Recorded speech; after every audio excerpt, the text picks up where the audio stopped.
Good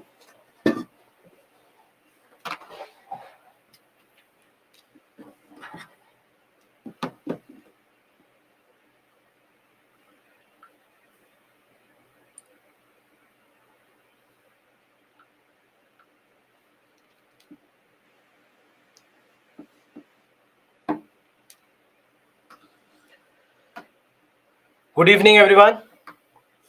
First and foremost, if audio and video both are fine, please let me know. All good? Wonderful. Right then. So let's begin with our session. Now, yesterday we had started with our discussion on space technology. And in space technology, we had discussed certain areas about the universe. We discussed about the basics of the universe and some of the key concepts related to the understanding of the universe. And then we had started discussing all the different celestial bodies, where we had a discussion on stars and black holes. And then also we had a discussion on the sun. So this is where we had stopped yesterday. So today in this class, first we'll start with our discussion on planets. And then after that, there are certain other celestial bodies that we are going to learn about. So this will be the first part of our discussion today. And then in the second part of the discussion, we'll move to space technology, where we'll understand the basics of space technology and satellites and how to launch a satellite and all these things. So we'll discuss all these aspects in today's lecture. Right then. So the first topic for us today is about planets. Now, when we define any celestial body as a planet, there are certain characteristics which are required. And if these characteristics are being fulfilled by any celestial body, then in that case, this celestial body can be called as a planet. What are these criteria? There are three such criteria. So these three criteria: first, it must orbit a star. It must be big enough to have gravity to force it, uh, big enough to have enough gravity to force it into a spherical shape. Now, if you look at this second point, this is the point that we discussed about stars as well. We discussed that stars get a kind of spherical shape because of their gravitation. So because of this gravitation that these celestial bodies also have, they would have kind of a spherical shape. Even if it's not a complete sphere, it will more or less be like a sphere. So must be big enough to have enough gravity to force it into a spherical shape, and it must orbit a star. Now, for the longest time, these were the only two criteria to be fulfilled if you want to classify any celestial body as a planet. So if these two conditions were being fulfilled, then you would say that that celestial body is a planet. But then there is something that changed. And this was a new discovery, and a discovery related to another celestial body which looked like a planet. And this was discovery of Aries. Now, Aries, today we say that Aries is a dwarf planet. All right. All these basically are called as dwarf planets. So today we say that Aries is a dwarf planet. Dwarf planet. But back then there was no concept of dwarf planet. So this discovery happened in 2005. In 2005, Aries was discovered. Now, Aries also was orbiting around the sun, just like how all the other planets are revolving around the sun. Similarly, Aries was also found to be revolving around the sun. So, first criteria fulfilled. Second criteria, that it must be big enough to have enough gravity to force it into a spherical shape. It was also spherical in shape. All right. So spherical in shape, one criteria being fulfilled, orbiting around the sun. Second criteria also fulfilled. So it is similar now to all the other planets in the solar system. Then it was debated that this should also be called as a planet because it is fulfilling all these conditions. And moreover, it was discovered to be bigger than Pluto. So now further discussions happen that one thing is that okay, these two criteria is being are being fulfilled, but at the same time it also has a size which is bigger than Pluto. So then it must be classified as a planet. But then unfortunately that did not happen, and instead there was a third criteria that we added. And this third criteria was that it must be big enough that gravity cleared away any other objects of similar size near its orbit around the sun. Meaning that if any celestial body is supposed to be called as a planet, then if there is anything in its vicinity, either it should be revolving around this planet or it should not exist at all. Just think about it. We have moon, right? Earth has moon. Now this moon is revolving around the earth. It does not have its own independent orbit around the sun. If the moon also had an independent orbit around the sun, then in that case we wouldn't even call earth as a planet. But that's not the case. Moon is revolving around the earth. Similarly, all the other planets also, they have their own moons which are revolving around that particular planet. But in case of Aries, Aries was seen to be very close to Pluto. Now, one thing is that it is close to Pluto, but it still has its own independent orbit. So now Pluto has not been able to fulfill this third criteria, that its gravity has not been able to clear away any other object in the vicinity, and that's why Pluto was declassified as a planet and reclassified as a dwarf planet. So this is when, from being 9 planets in the solar system, we began to have 8 planets in the solar system, and unfortunately Pluto lost its planethood. Now, the biggest problem why Pluto would have been classified as a dwarf planet was the size. The fact that Aries was found to be bigger than Pluto was the biggest challenge. If, let's say, Aries was small, then maybe the discussions would have gone elsewhere or in another direction. But that did not happen because of the fact that Aries was seen to be bigger than Pluto. And that's why this is where we classified Aries as a dwarf planet. And all these also similarly have been classified as dwarf planets of our solar system. So we have Ceres. Now, Ceres is the only dwarf planet in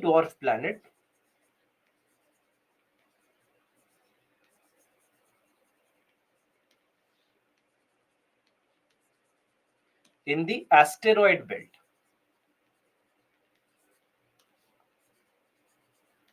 Only dwarf planet in the asteroid belt. If you know, between Mars and Jupiter, we have a kind of a belt, kind of a region where you have all the asteroids at one particular place. So that basically is what we see with Ceres. That Ceres is the only dwarf planet in the asteroid belt. All the others, whether Pluto or Aries or Huma or Makemake, all these are dwarf planets which are beyond Neptune. All the others are found beyond Neptune. So that's why in this particular scenario, these all dwarf planets. So just understand the concept of dwarf planet. That dwarf planets are basically the celestial bodies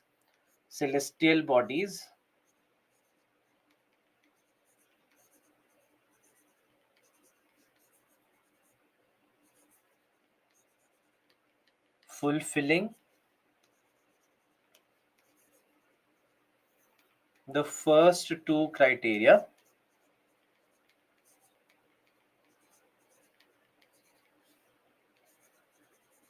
but not the third. All right. So first two criteria that we saw here, if these two are being fulfilled and the third criteria is not being fulfilled, then you would not call it as a planet, but rather you would call it as a dwarf planet. So unfortunately, this is where we saw that. Unfortunately, this is where we saw that this started. I mean, Pluto started. Pluto unfortunately became a dwarf planet.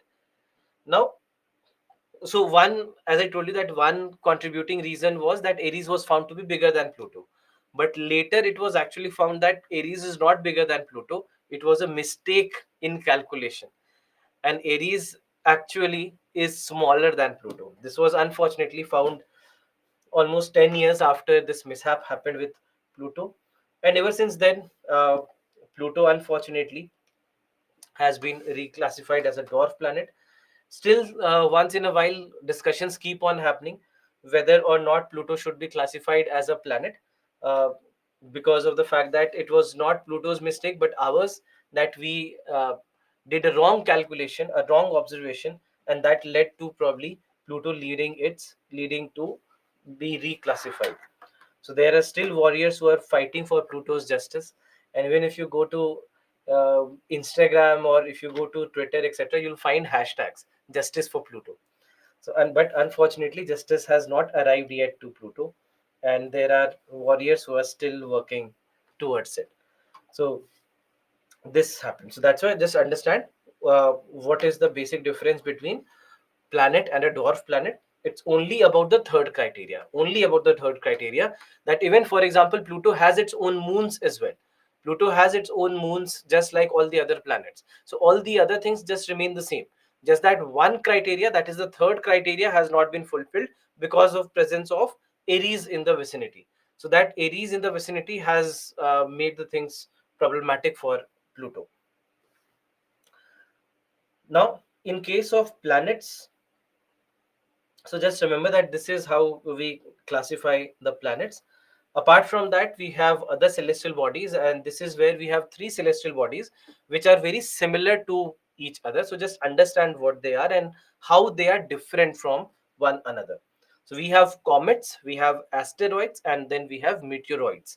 So what is a comet, what is an asteroid, and what is a meteoroid? We'll try to understand these three things. All right. So first is a comet. Now, comet, what we are saying is that these are cosmic snowballs of frozen gases, rocks, and dust, roughly of the size of a small town. So, when we say roughly of a size of a small town, what we mean is that they can be in the range of, generally, we see that 5 kilometer of radius. So that's why they would be of a size of a town. So compared to asteroids and meteoroids, comets are bigger. Comets are bigger in size as compared to the other two. And the other some criteria are, so other some aspects about comets, that they contain dust, ice, carbon dioxide, ammonia, methane, etc. All these will make up their uh, core, you can say, in a manner. And apart from that, there can be metals, there can be other minerals as well. There can be metals and minerals, etc. So the core will be formed of metals and minerals. Apart from that, dust and other ionized gases, etc., will make up the core. And then that core will be surrounded by a hydrogen gas. So in a manner, you can say that it has an atmosphere. All right. So it has an atmosphere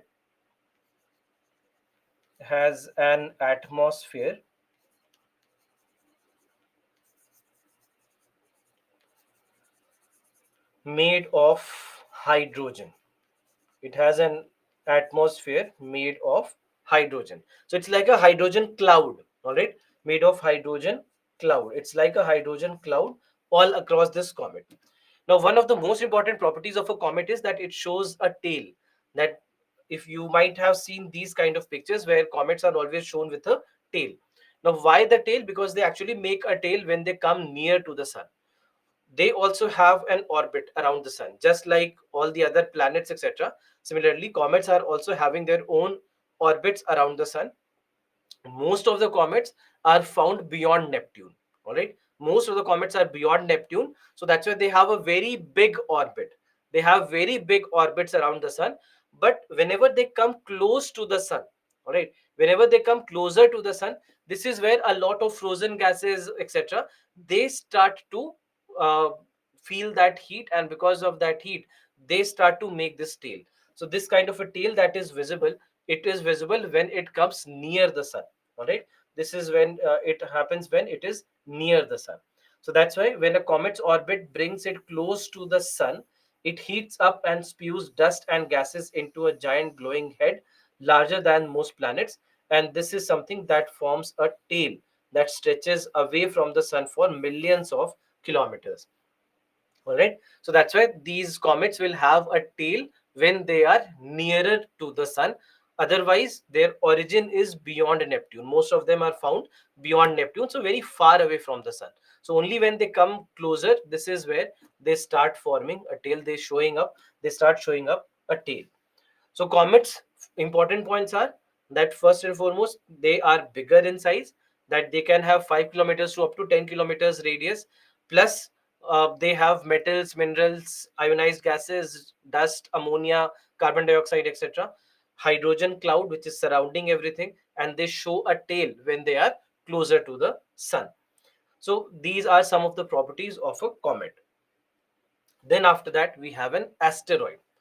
Now an asteroid does not have, first and foremost, asteroid will be made of largely a single material, maybe a metal, some kind of mineral, maybe made of carbon. So it will be made of some single material, and it will be very small in size. It will be very small in size. It can be just 200 meters to 100 meters, or maybe 500 meters in size. So it will not be very big. So on one hand we talked about how much, 5 to 10 kilometers of radius, and here we are saying that the entire size is itself not more than half a kilometer. So compared to comets, asteroids are very small in size. That's first thing. Most of the asteroids, they are found in the asteroid belt between Mars and Jupiter. So most of them will be found between Mars and Jupiter. And then apart from that, they will be largely made of one single kind of material, maybe carbon, metals, minerals, whatever it is. So it will be made of largely one single kind of material. So overall, we see that there are all these properties about asteroids. So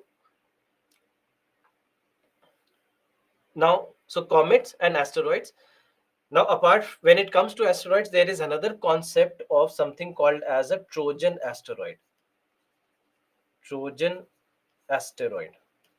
And about Trojan asteroids, we'll discuss a little later when we go to the topic of Lagrange points. There we'll discuss about a Trojan asteroid. Now, Trojan asteroids basically are asteroids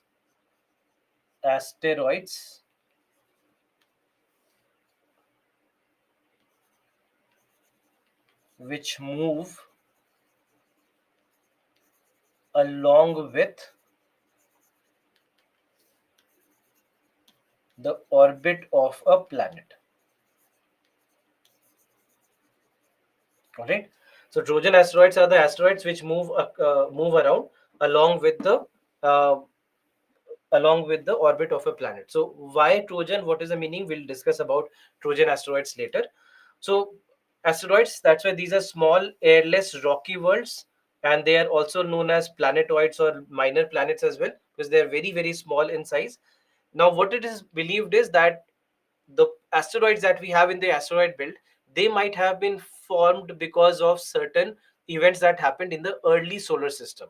When the formation of the solar system was happening, maybe there was a planet that existed between Mars and Jupiter, and this planet could not sustain itself, could not form proper planet, and maybe because of the gravitational effects of Mars and Jupiter, and also maybe because of collision with other celestial bodies or other planets, it got disintegrated, and by disintegrating it formed asteroids. And that is probably also the reason why these asteroids, they have very similar composition to the composition of a planet, that the same metals, the same minerals, the same carbon that we find on Earth or maybe on Mars, etc., the same are also found in many of these asteroids also. So that might have been a reason, that might have been the reason why we see the asteroids being very similar in composition to how we look at any planet. Then, so, and many of these asteroids have been in the news. For example, this has been a very very important event. This is about Osiris Rex. Already a question has been asked on Osiris Rex by UPSC, but Osiris Rex has been in the news last year because Osiris Rex has brought back samples of asteroid from a carbon-rich asteroid, known as Bennu. So from there, it has brought back samples of this asteroid, which will be now studied here. So this is that's why this has been a very significant uh, mission from the perspective of understanding of the asteroids. So it was in news, it has been in the news since 2016 because it was launched in 2016, went to Bennu in 2019, and then it has brought back the samples from Bennu. So that is the name of this particular mission.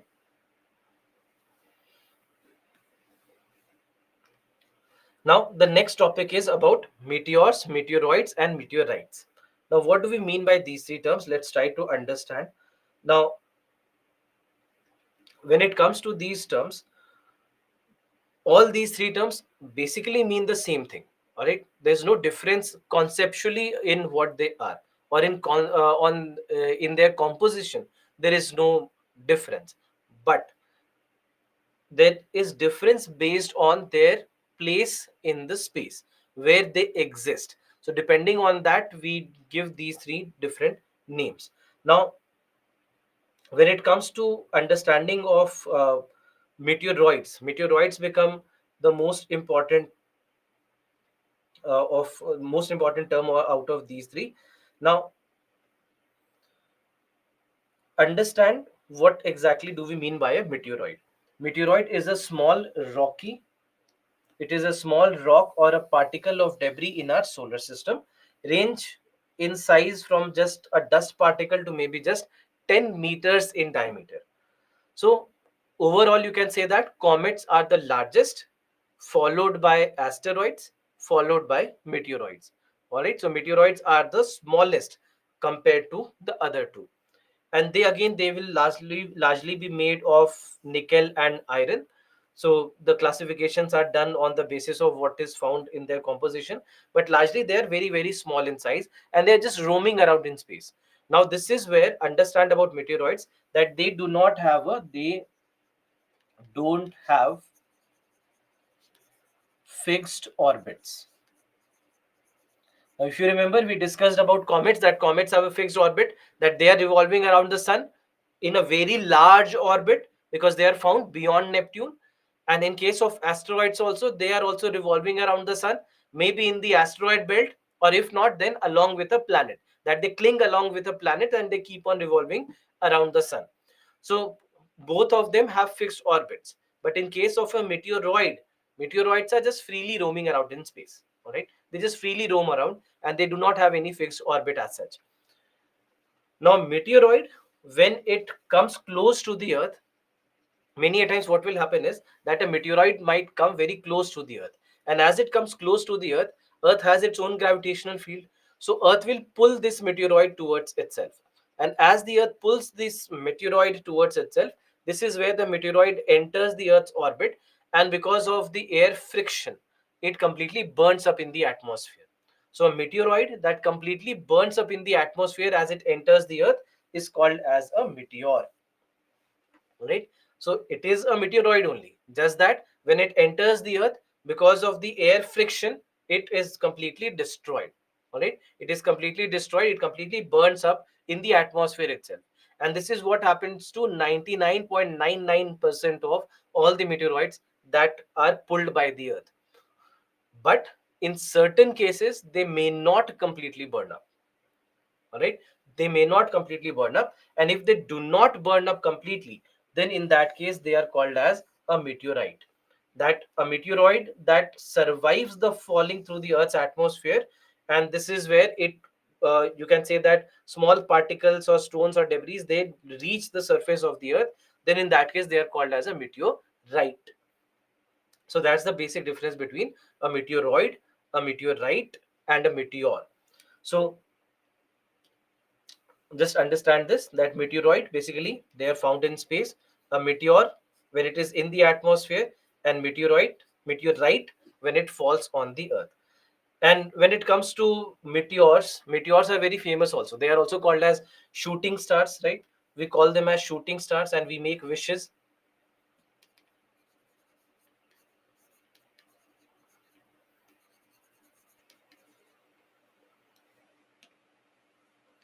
Meteors are called as shooting stars, and we also make wishes.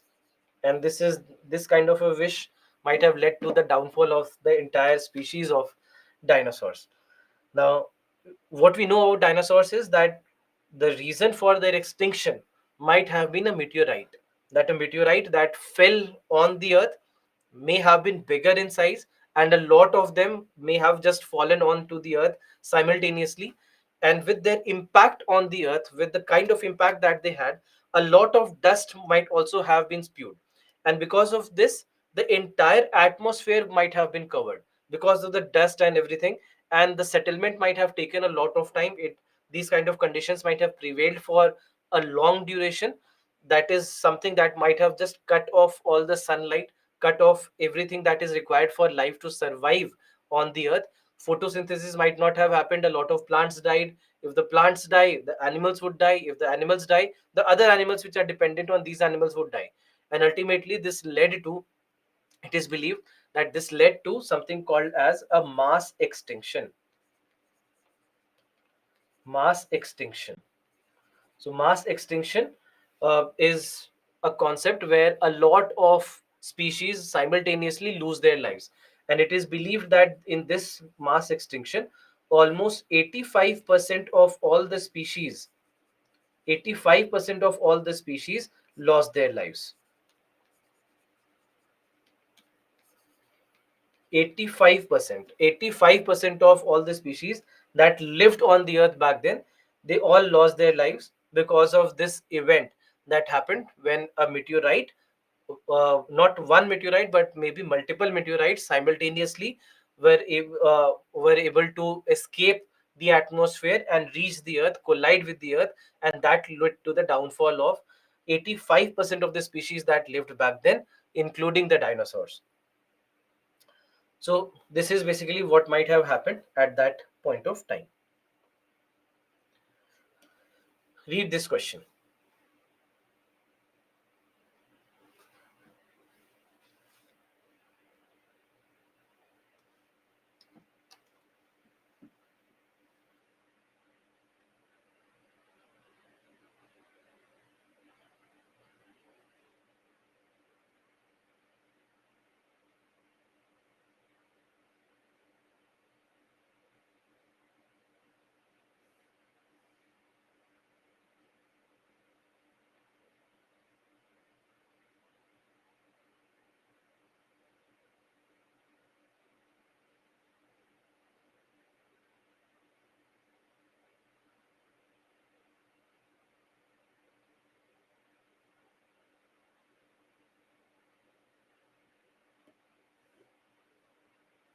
I'll launch the poll for you.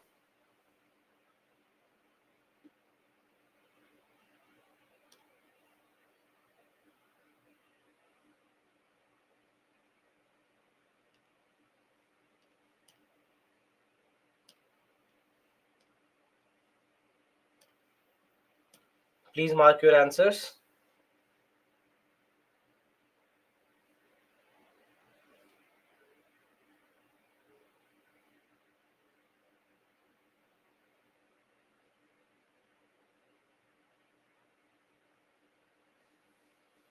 Hmm. So 52% of you have marked B, which actually is the correct answer. What is the difference between asteroids and comets? First is asteroids are small rocky planetoids.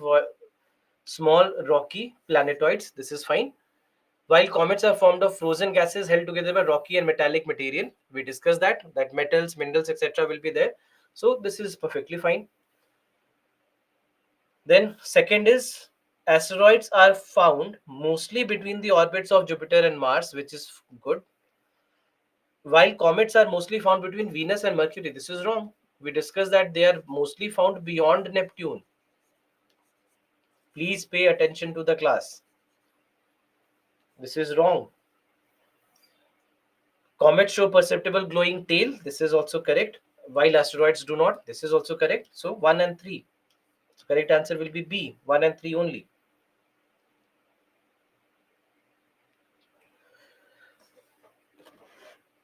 Next up, we have Kuiper Belt.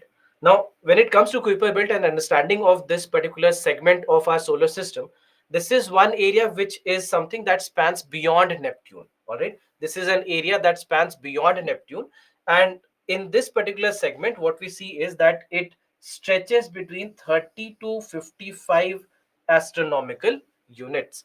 30 to 55 astronomical units. So now in this particular scenario, this is an area which is beyond Neptune. As you can see, this is where you have Neptune. This is where you have Neptune. So it is an area which is beyond Neptune, and it forms a disc-shaped region where you have a lot of smaller celestial bodies, a lot of smaller celestial bodies, a lot of comets, a lot of asteroids, a lot of meteoroids, dwarf planets. All these basically they reside in this Kuiper belt.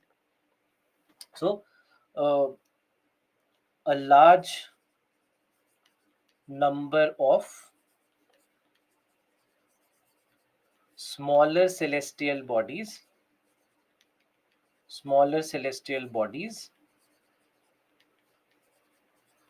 are found in the Kuiper belt. All right. Now, what we are saying is that it spans from 30 to 55 astronomical units. Do you know what is astronomical unit? How much is one astronomical unit? Any idea?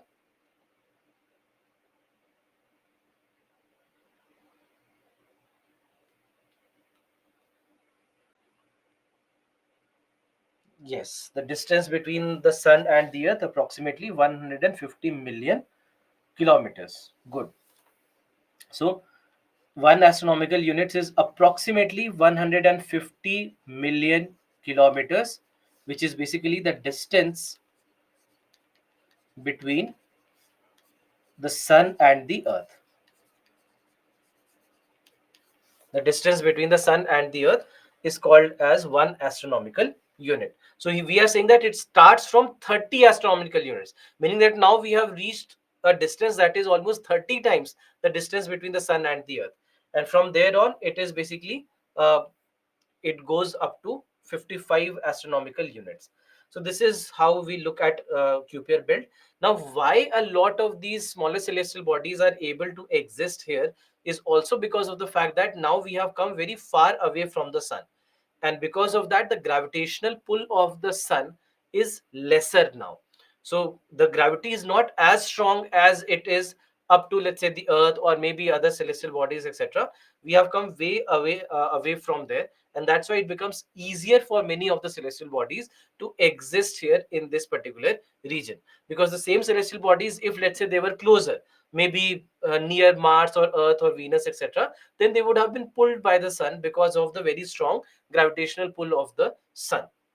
So that is also one of the reasons why so many of these smaller celestial bodies, they are found in this particular area. So gravity of the sun is weaker in this region. All right. Then after that, we come to more or less the edge of our solar system, where we have something which is called as an Oort cloud. So Oort cloud starts from 2000 astronomical units and goes up to almost 2 lakh astronomical units. So now we have come way beyond the solar system and way beyond the area of influence of the sun. So whether it is the magnetic influence or gravitational influence or heat influence, sun does not have any influence anymore in this particular area.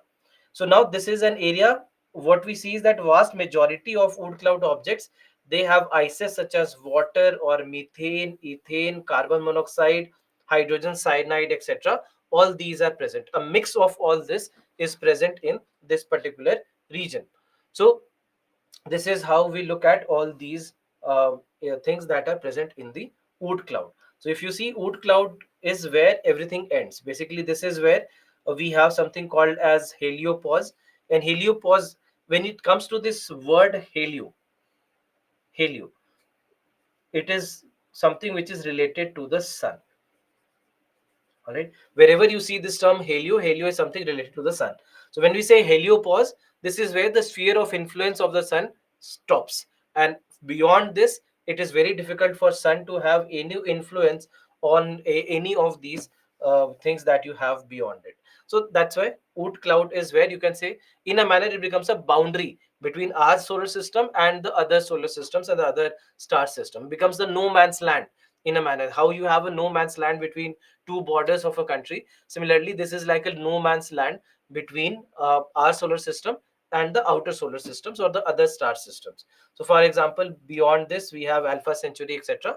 So they would have their own solar system, they would have their own planets, which are also called as exoplanets, planets which are beyond, exoplanets. These are planets beyond the solar system.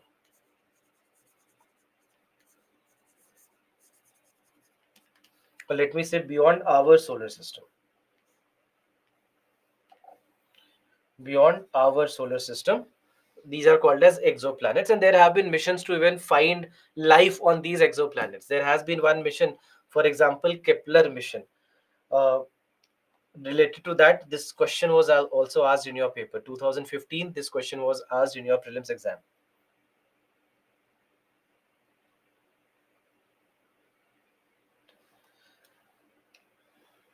I'm launching the poll.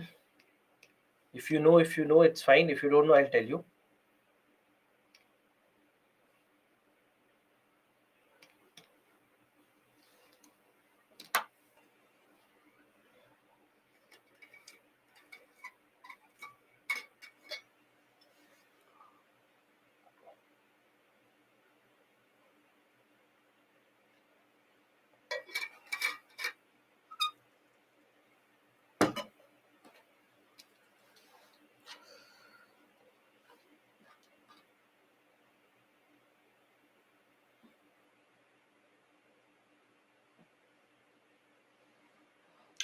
Good. So 55% of you have marked C, which is correct.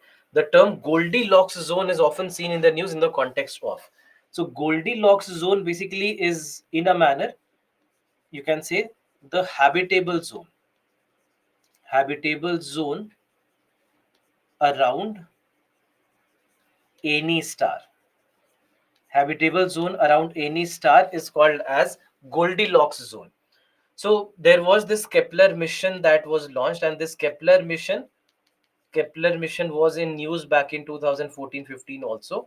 So this Kepler mission was basically to find life in exoplanets, or find Goldilocks zone and see whether any planet lies in the Goldilocks zone, because it's not necessary, because these are areas, basically what you can say is that Goldilocks zone are areas where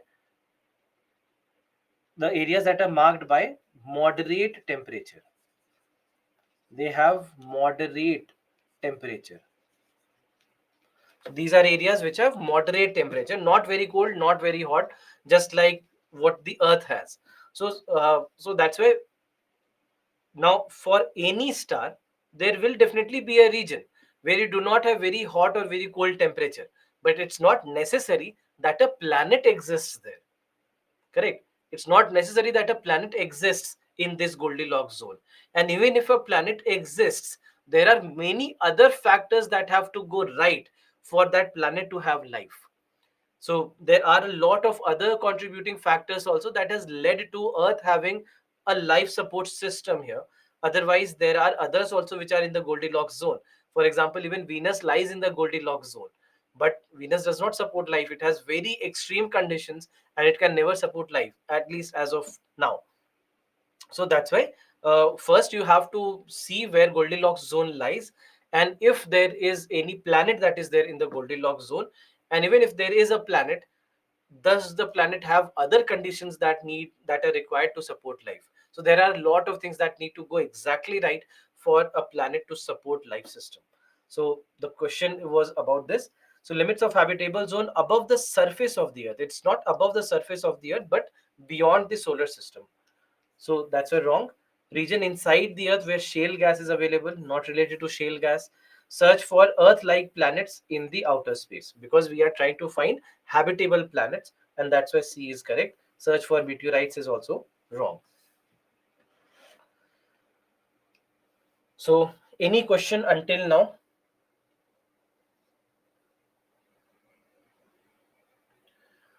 If you have any questions, please let me know.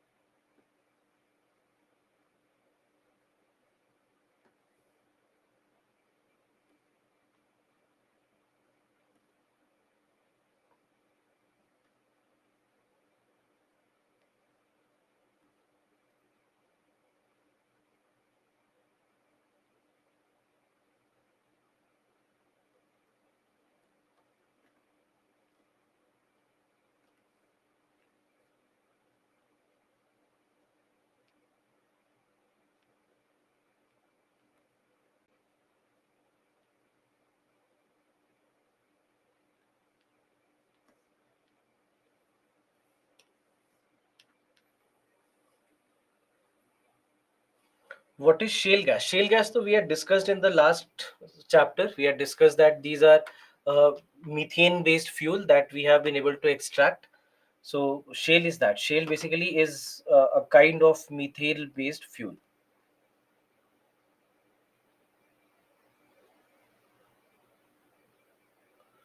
What is the planet rotating in Kuiper belt shown in the picture?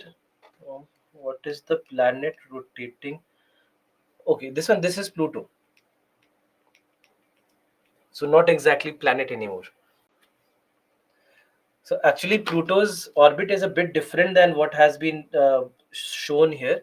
Pluto actually, you can say, in a manner, revolves like this: that its orbit would come inside Neptune also. So as you can see, that it actually comes inside Neptune once in a while.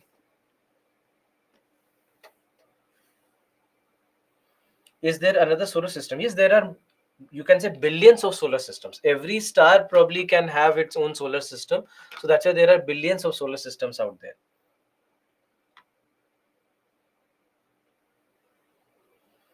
Can you please give basic differences of meteors, asteroids, and comets? Okay, if you want, I'll just make a column and I'll show you.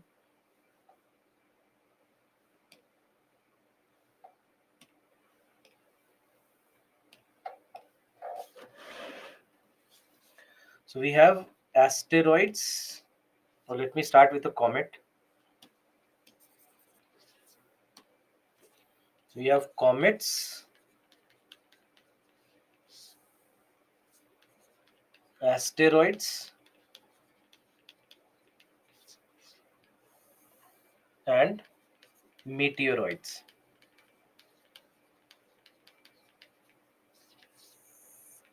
So first, size-wise, they can have 5 to 10 kilometers radius,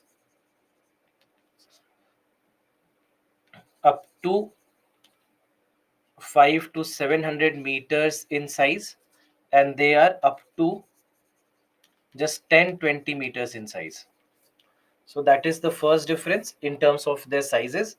Then it has an atmosphere made of hydrogen, and then asteroids have no atmosphere, and meteoroids also do not have atmosphere. So that's another difference between the three. Then comets made of metals, minerals,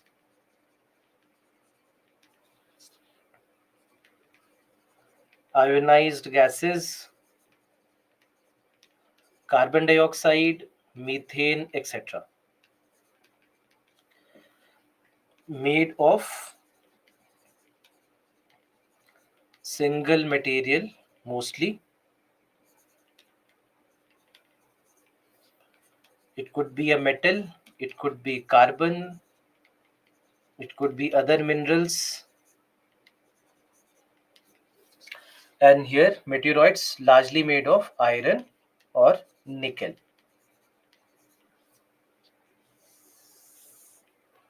All right, so that's another difference that we have between all three. They now comets, they are basically found mostly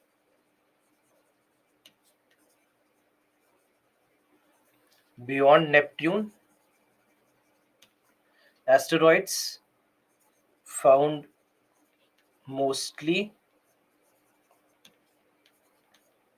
between Mars and Jupiter,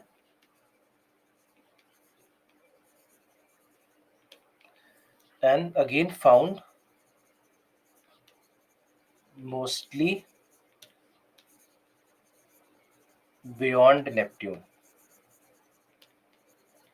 So that's another difference between these. So I think that clears up the differences that we have between all these three.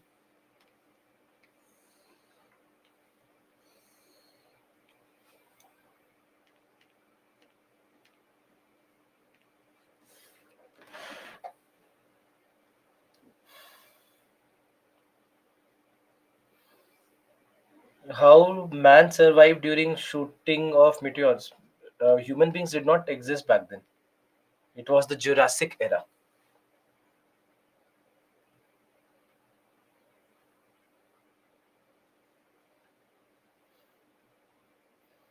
Do you believe in parallel worlds theory? Uh, Very less evidences to believe that could be true, but if it is, it's very fascinating, and there are a lot of documentaries made on it. If you go on YouTube, you'll find very fascinating videos that have been made on it actually,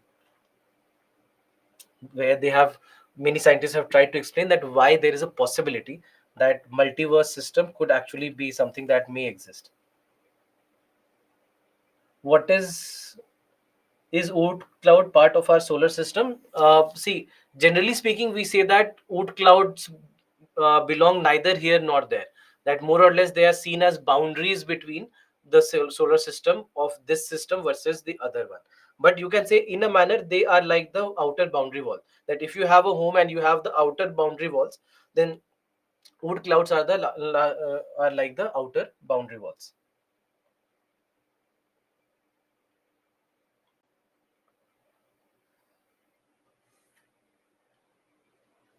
Which planets are visible by naked eyes from the earth? You can so naked eyes, you can say that we can see Mercury, we can see Venus, we can see Mars, we can see Jupiter, and even Saturn is possible to be seen with naked eyes. Neptune and Uranus, they cannot be seen.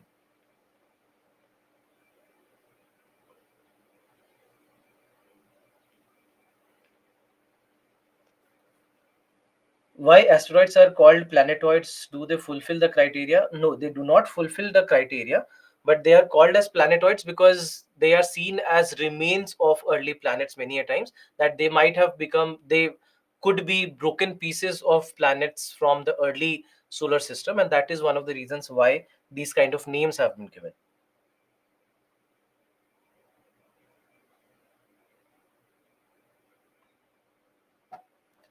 How there are different types of metals on the earth like gold, iron, silver, etc. These are basically geological processes that has led to the formation of a lot of them. Why Pluto is not considered as a planet? As I told you, that the third criteria is not being fulfilled by Pluto because of presence of Aries in its surrounding.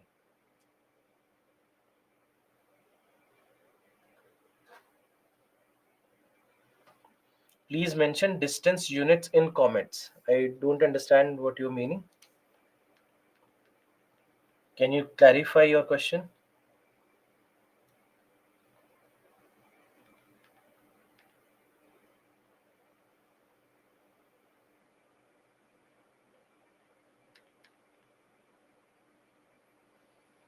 Atmosphere made of, not understood. Atmosphere made of, basically just how we have air and it has a composition where you have nitrogen, oxygen, carbon dioxide, and some of the other gases. Similarly, when it comes to a comet, they have a hydrogen cloud. So that's why we are saying that in a manner they have an atmosphere which is made of hydrogen. Please answer. I wrote four times. Ashay, I've already answered your question. You'll have to wait. See, there are so many people who are asking their questions. So I'll be reading all the questions one by one. It's not that I'm skipping any question. I'm just going through every question one by one. You'll have to have some patience before I answer the questions. Show the comet meteoroids difference page. This is the difference page.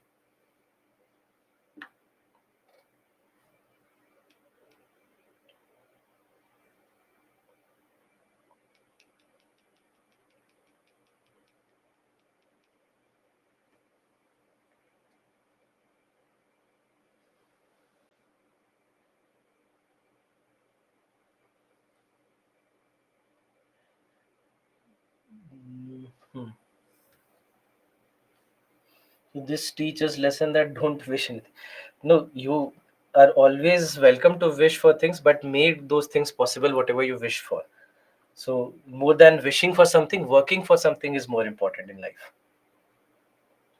Today, I saw in Doraemon episode that there is another planet like the Earth where male is dressing in female and vice versa. Is it possible? Everything is possible. You do not know because there are rules and regulations that we have made here, and some other planet, if they have different set of rules, why not? Is Voyager 1 still trackable? No, it's gone beyond. It has gone beyond the Kuiper belt now. Kuiper belt and Oort cloud seem similar. They do, but Kuiper belt, still we have a knowledge of what Kuiper belt is. Oort cloud, all the knowledge that we have is more theoretical knowledge and more of our assumptions and our guesses that this must be it or that must be it. But about Kuiper belt, we know a lot of things very well.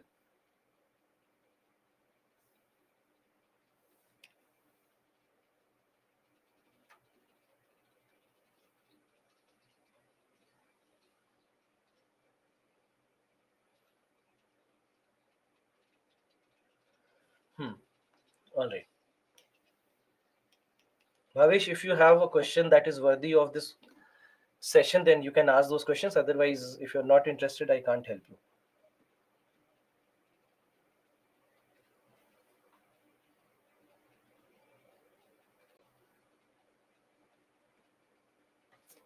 Are humans also in some other planet? That's a very different discussion altogether. We can't really say anything as of now. One day when somebody attacks the earth, then probably we'll know that they do exist. I'm a college student and attempt is in 2026. How to prepare with college? See, try to give as much time as possible. At least try that you are able to watch the lectures. Even if, let's say, due to college commitments, you cannot watch the lecture live, at least the recorded sessions whenever the time permits. So please do that. Please ensure that whenever you can, and try to finish the syllabus as quickly as possible with the classes, with all the classes and all the notes, etc. Try to do a quick revision also once in a while with all these classes. So at least this should be done along with your college, and then you can keep on adding up to it. Depends on how much time you get beyond college. Remembering annotations PPT for science is enough. I mean, for the static portions, yes. And apart from that, uh, in case of, let's say, current affairs is something that you should keep on adding from whatever you get, and time to time you'll get something. So for example, this is very bright. Can I go to the next slide? This is just flashing in my eyes, the white background. Yeah. So so what I was saying is that current affairs is something that you'll have to keep adding from time to time. So for example, uh, today's newspaper, today's the Hindu newspaper, if you see, there is a wonderful article on India's nuclear waste, and some of the discussions that we did a couple of days back, they have also done that discussion, and they've gone beyond that, and they've explained about nuclear waste management and what the world has done and what India is doing. It's a wonderful article to read. So I would suggest that every one of you please go back and read that article once, and that's related to what discussions we did about India's nuclear program, and how India's nuclear program right now is largely in stage 1, and we still are trying to get into stage 2, and this article has been explaining the same thing. Right. So coming to section, the next section, that is about space technology. So until now what we have discussed is about space science, in a manner you can say, about the universe and every other aspect of it. And now we come to the second part of our discussion, and this is about space technology. Now, to understand space technology, first we'll understand the basics of our observations, that where our observations are and how exactly our observations are. So when you look at space technology, there are two ways in which we observe the space. Either we'll be sitting on the ground using our telescopes, and then we'll be observing the space, or if not, then we'll be launching a satellite. We'll launch a satellite or maybe a space telescope and then look through it. So that's why there are ground based observations and there are space based observations. So ground based observations are where you are sitting on the ground and doing your observations, largely with the help of a telescope. Now, with the help of telescope, there are two types of telescopes. We have, I mean, the most popular are two types of telescopes. We have optical telescopes and we have radio telescopes. These are the two most important telescopes. Now, just understand this, that, and we'll discuss that later as well. Every electromagnetic radiation can be used for making a telescope. Radio telescope, we have infrared telescope. The James Webb Space Telescope is an infrared telescope. So infrared is possible, microwave is possible, the visible light is possible, which are called as optical telescope. We can make X-ray telescopes. We had astrosat. So astrosat is a infrared sorry it is an X-ray telescope largely, but multi-wavelength telescope. And then we also have ultraviolet telescopes as well. So there are all these different types. I mean, for every electromagnetic radiation we can make a telescope which takes observations in that electromagnetic wave. But the most important ones are optical telescopes and radio telescopes. Optical telescopes, because optical telescopes, they basically use the visible part of the electromagnetic spectrum. They use the visible part of the electromagnetic spectrum, and that's why they become the most popular ones, because they would give us exactly a similar observation to how we would observe the universe, right? How we would observe the universe is very similar to how an optical telescope will capture the pictures.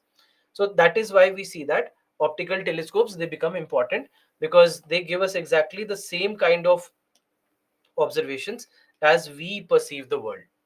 So that's why optical telescopes become the most popular.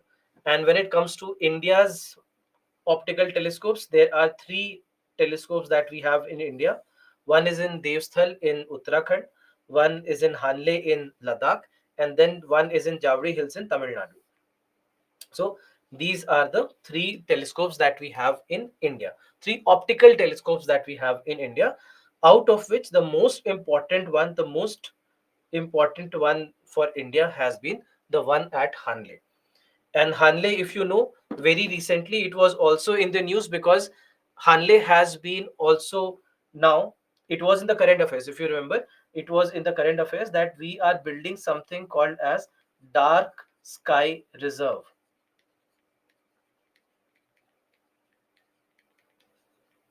We are building something called as Dark Sky Reserve at Hanle.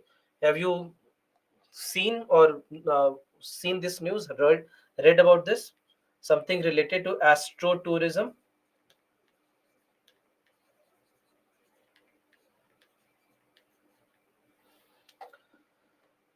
Yes, as Ankush, you have written astrotourism. That's correct. So, so Hanle. Now, Hanle becomes a strategically very, very important telescope for India. This picture that you see right here, this is the picture of the optical telescope that we have at Hanle.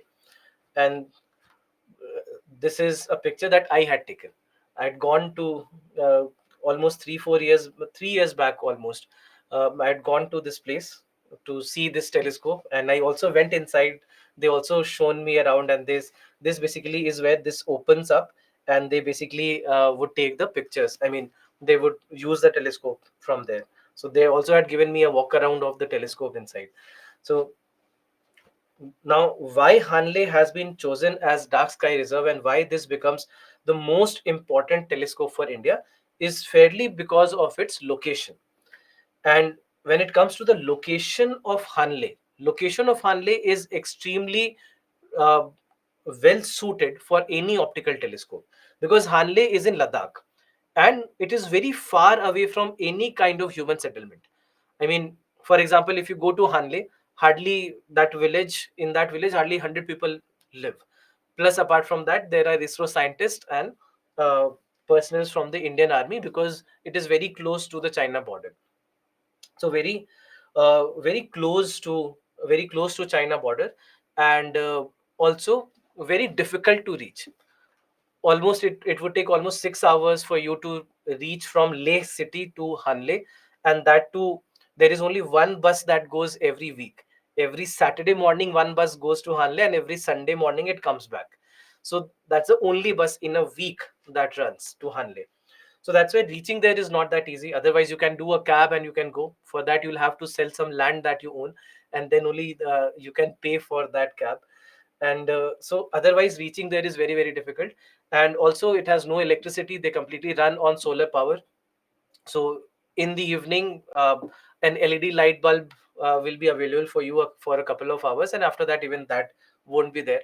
And it doesn't have water. It's a cold desert area. You know that Ladakh anyway is a cold desert area. Hardly it sees not more than 2 or 3 days of rainfall in a year. This is an area which does not see more than 2 3 days of rainfall. and more than 300 days of cloudless skies in one given year. So that's why all these things, absence of light pollution, absence of air pollution, uh, clear skies, cloudless skies, no rainfall, way away from any kind of human settlement or populations. Because of all these reasons, we see that Hanle becomes an important area for observing the night sky. And believe me, the kinds of images that you'll get from there, the kinds of things that the pictures that you will see, it is something that you will relish for your life. So night sky, you can really look at the entire line of the Milky Way galaxy will be visible from there. It's so beautiful. But extreme temperatures, because for example, during the months of at least May, June, etc., temperatures are still moderate, you can say. Temperatures will be in the range of 0 degrees Celsius to -3, -4 degrees Celsius. But in the winters, in November, December, or January, February months, the temperatures can drop down to -20, -25 degrees Celsius, and so on, and becomes very difficult to stay. And I had gone in the month of November end. So November end, the temperatures back then, I mean, this bright sunlight that you see right here, temperature was almost -12 to -14 degrees Celsius during daytime. So forget about night.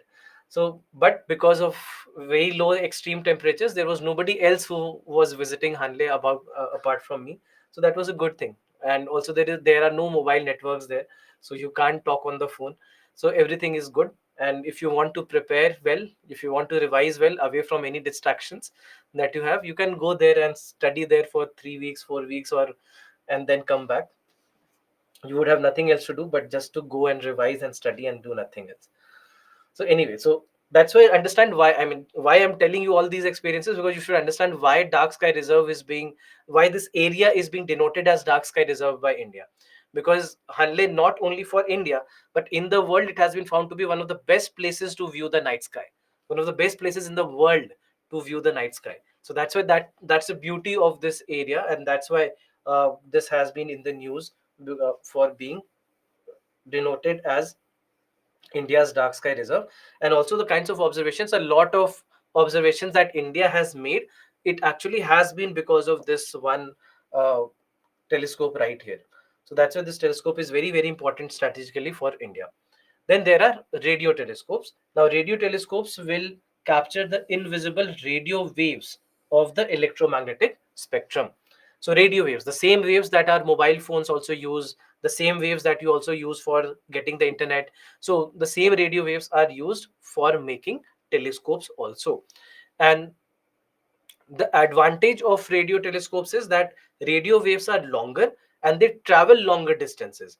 So the observations that optical telescopes cannot give you, radio telescopes can give you those observations as well. So that's the importance, or that's the significance of a radio telescope. So they capture the invisible radio waves of electromagnetic spectrum, and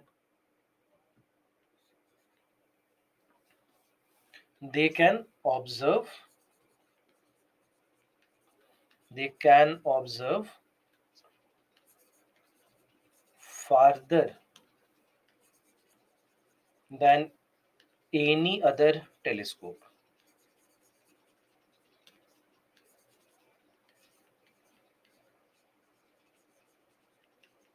So that's why radio telescopes are so important, because they are very they can travel very long distances, longer than any other telescope. So this is basically what we see with regards to radio telescopes. Now, here in India, there are two telescopes that we have, one in Pune, one in Uti. This one that you see right here, this is the one that is located at Pune. And this again has been a very, very important telescope for India, because there are certain observations that the Pune telescope has done which have been very significant in the observation and understanding of the universe. For example, um, they they have taken observations of fast radio bursts. So they were able to take observations of fast radio bursts, which are kind of unknown phenomena right now, and there are many instances where we have been trying to observe what they are. So that's why these telescopes have been very, very crucial. But if you look at the difference that you have, this is a picture that has been taken by an optical telescope.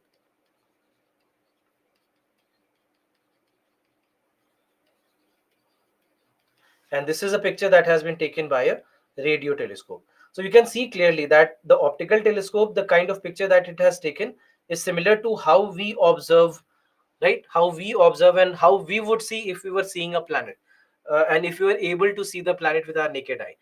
And the other, as you can see, it's a very different picture altogether. So because it is just capturing all the radio waves, it is capturing all the radiations, the radio radiations that are coming out of uh, any planet or any celestial body for that matter. So that's why it's a very different picture that you see. Now, after ground based observations, we have to understand the space based observation, and this is where we launch a satellite. Now, when we launch a satellite, first thing is to understand that we are launching is one thing, but how do we ensure that they remain where where we want them to be? That if we want a satellite to be at 500 kilometers above the surface of the Earth, how do we ensure that? What do we do to ensure that they remain where they are, that they remain where they have to be? So that's why how do objects stay in their orbits? We have to understand this. Now, overall, when it comes to staying in the orbit, there is one very important law of motion which will help you in understanding where exactly it remains. So, for that, if you remember, there is Newton's first law of motion. Do you remember Newton's first law of motion? What it says? An object at rest will remain at rest. An object in motion will remain in uniform motion unless an external force is applied on it. Correct? So, an object at rest will remain at rest unless an external force is applied on it. And overall, this first law of motion talks about balancing of forces. That, for example, let's say you have a box which is kept somewhere on a surface. Now, this box, let's say it is just kept somewhere. Now, will this box move on its own? It cannot. If it's moving on its own, then you should change your home. But if, let's say, you have to make this box move, then in that case, what do you need to do? You need to need to apply a force. So when you apply a force in a certain direction, then only it moves in that direction. So for example, let's say 10 Newton force is required to be applied to make it move. Then once you start applying 10 Newton force, then it will start moving.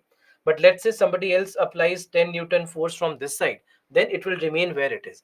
So ultimately, wherever the force is balanced, it will remain at that place. Something similar is what we have to do for a satellite. That suppose that we have a satellite and we want that satellite to remain at 500 kilometers above the surface of the Earth. Now, if we want it to remain at 500 kilometers above the Earth, then we'll have to ensure that all the forces that are applied on this satellite at 500 kilometers above the Earth should all be balanced. If they are all balanced at 500 kilometers, it will remain at 500 kilometers and it will take an orbit in that particular altitude. So this is basically what we have to do. So there are two forces that we have. So any circular force, any circular motion, you might know that there are two forces. I mean, if we have to balance these two forces, there is one force which is called as centripetal force,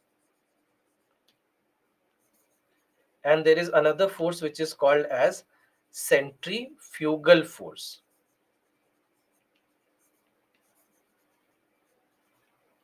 So there is centripetal force and there is centrifugal force. All right, centripetal force and centrifugal force. Now, in case of centripetal force, centripetal and centrifugal, have you heard of these terms? Do you remember these terms? Once upon a time, you might have come across these terms. So, centripetal force in circular motion is the force that is being applied towards the center, and then you have centrifugal force, which is the force that is being applied away from the center. All right. So, in this case, when it comes to centripetal force, there is that natural force of gravity. So in this particular scenario, gravitational force gravitational force becomes the centripetal force, correct? Because this is the force that is acting towards the center, right? The satellite will be pulled towards the earth because of the gravity of the earth, very strong gravity of the earth. So that's why it will be always pulled towards the earth. On the other hand, we have centrifugal force, and this centrifugal force basically will be the force due to satellites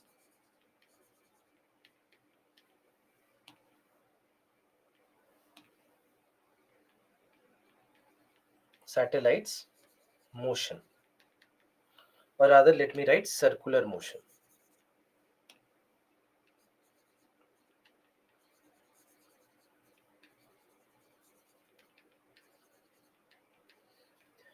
So that becomes the centrifugal force, which is actually acting against.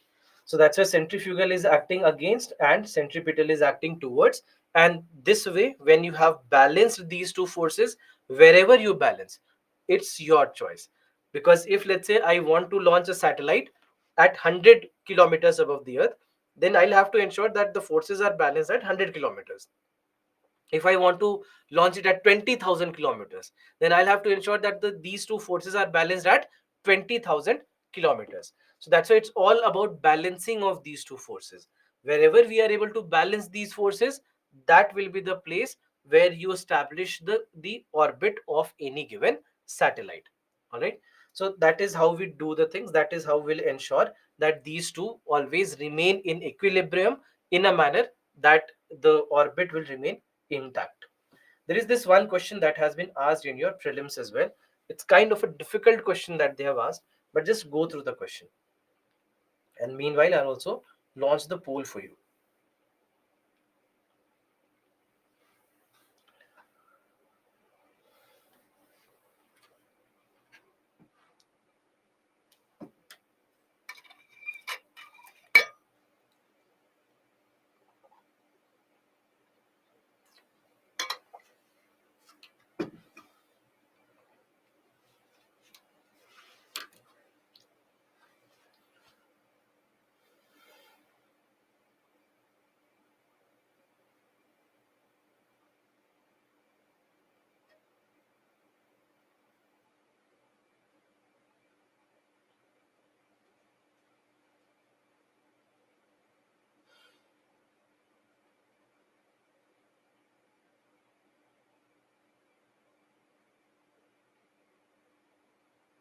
Hmm.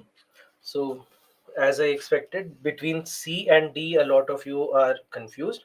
So, let me discuss this with you. The artificial satellite orbiting around the Earth does not fall down.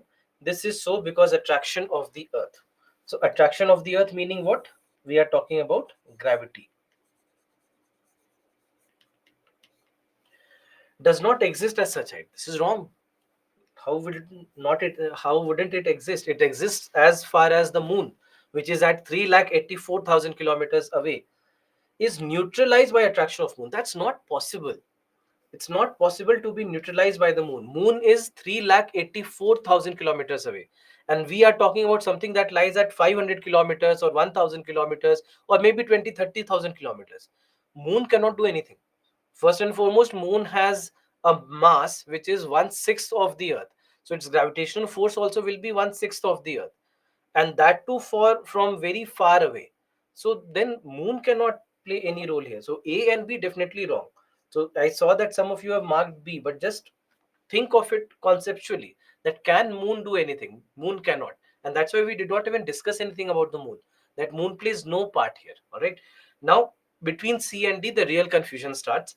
Provides the necessary speed for the steady motion, provides the necessary acceleration for its motion. Now,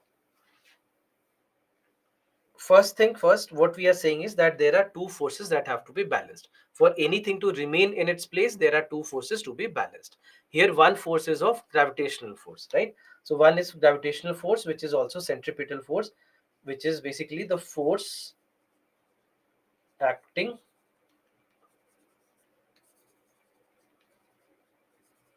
towards the center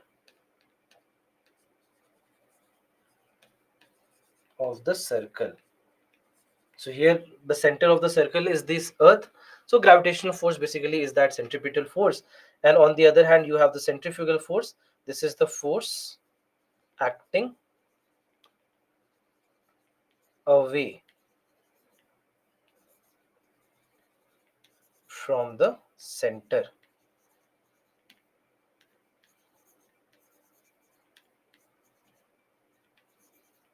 right?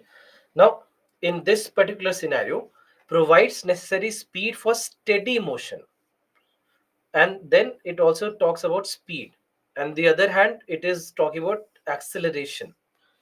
Now, if you remember a simple formula for force, this is how we write force: force equal to mass into acceleration, where mass is the mass of the satellite in this case, you can say. So mass is constant, so mass does not play any role. Acceleration plays a role. The kind of acceleration that you provide, that will determine its motion, and that too, it's not speed, but rather it is velocity. And what is the difference between speed and velocity? Anyone who remembers? What is the difference between speed and velocity? Direction, right? So in case of speed, we only talk about the magnitude, and in case of velocity, we are including magnitude and direction. Both are being included in velocity. So provide necessary velocity for its steady motion. Now the motion itself is not steady, because it is a motion which is revolving. Every second the motion is changing. Every second the things are changing. So you cannot say that it is constant or steady. So that's why this becomes wrong, because it's not necessary speed for steady motion, but rather velocity or initial velocity that is provided for motion. So that's why, if in this option C, if they had given velocity instead of speed, and if they had not given this word steady, then in that case it will be impossible to mark between C and D. Then I would leave this question and go to the next question. But here it says speed and steady motion. So because of these two factors, it's not speed and it is not a steady motion. It is a variable motion. It keeps on changing every second. Provides the necessary acceleration for the motion, because you have to work against the acceleration due to gravity. We have to act against the acceleration due to gravity. So that's why we provide that force, we provide that thrust initially with the help of our rocket. If you've seen a rocket launch, you see that there are so much of fuel that is being provided, so that you can provide that initial force or the initial thrust, so that it can be launched, correct? So that is where we actually provide acceleration for the motion.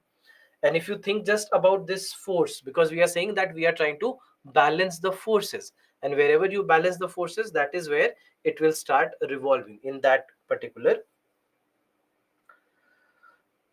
orbit. But although we are talking about this is still nothing but the surface of what actually happens. That first and foremost, it's not a circular motion, it is elliptical motion. Then there is variation in a lot of things. For example, earth is not a complete sphere, so that's why your motion changes every second. So there is a variation in gravitational force of the earth also, so that another variation comes in. Then as you launch the satellite, the mass of the satellite does not remain constant, because the fuel is being spent, and as the fuel is being used, the mass is also dropping, the mass is also decreasing. And as you go away from the earth, the gravitational force also will keep on decreasing as you move away from the earth. Plus there is air resistance as well, so you need to counter for the air resistance as well. So there are a lot of these factors that come in, making sure that the satellite can reach in its orbit and then keep on revolving in its orbit. So that's why rocket science is called as rocket science for a reason, because rocket science is something, anything that is not easy, we call it as rocket science. That's the basic reason.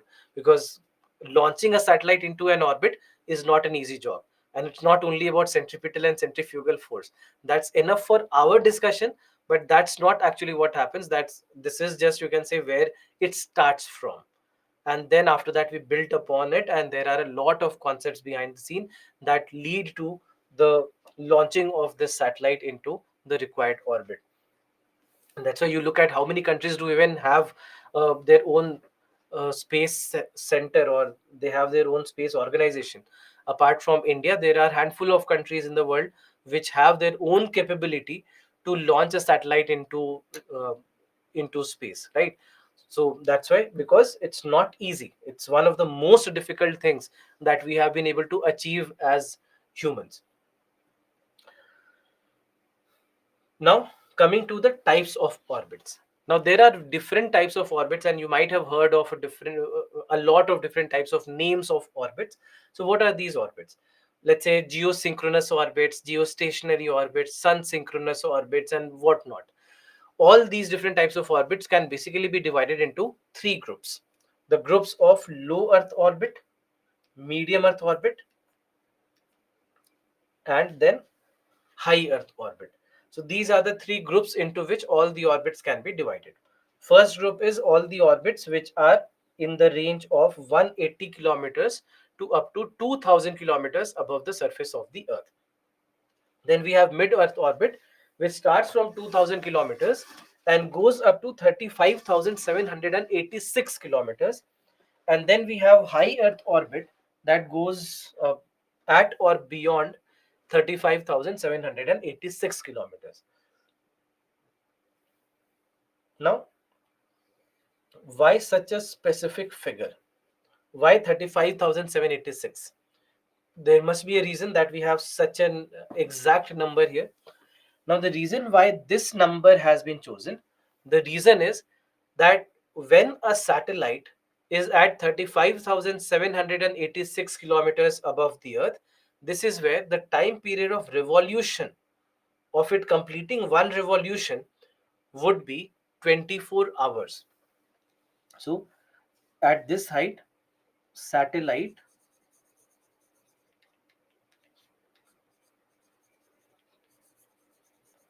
completes one revolution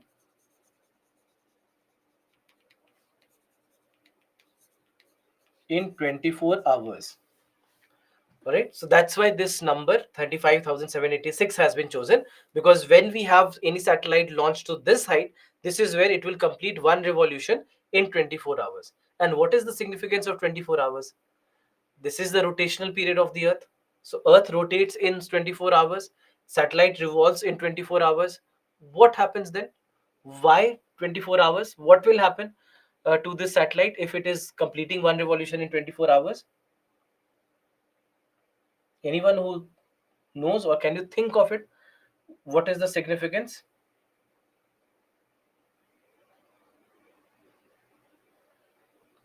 Yes, Malikandan, you are correct. Vibhu, you are correct. Khushi, you are correct. Madhu, you are correct.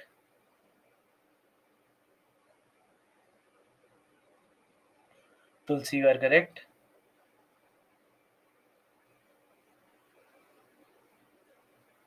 Yogsin, you are correct. Karthik, you are more or less correct. So this is, so many of you have wonderfully given the correct answer. That it simply means that now you would be able to synchronize that as the Earth rotates, right? As the Earth rotates, this satellite also revolves simultaneously. Correct. Earth is rotating, this satellite is revolving. So it always captures this one part of the Earth.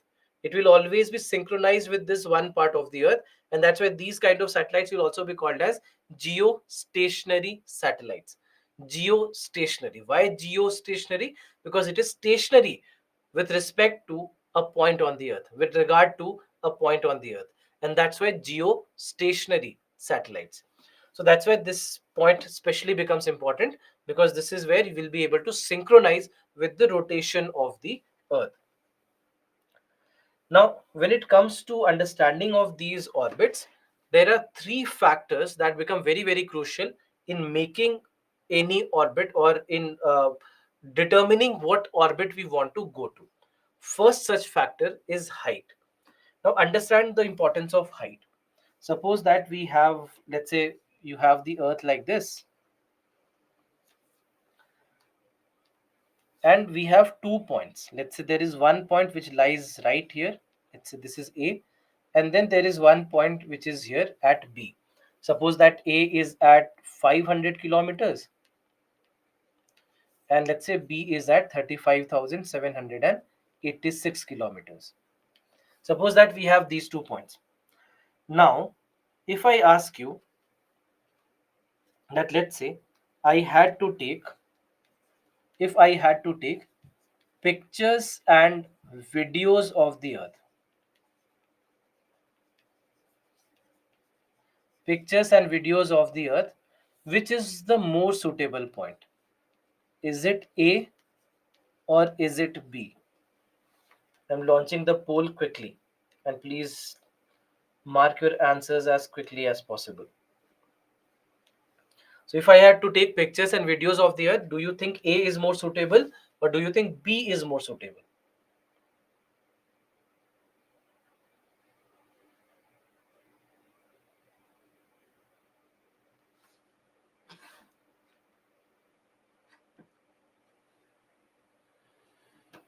Hmm. So 54% of you feel that it should be A, 46% of you feel that it should be B. Can you tell me why you think A? If you think A, why A? Or if you think B, why B? What is the logic that you have applied in thinking whether A or B?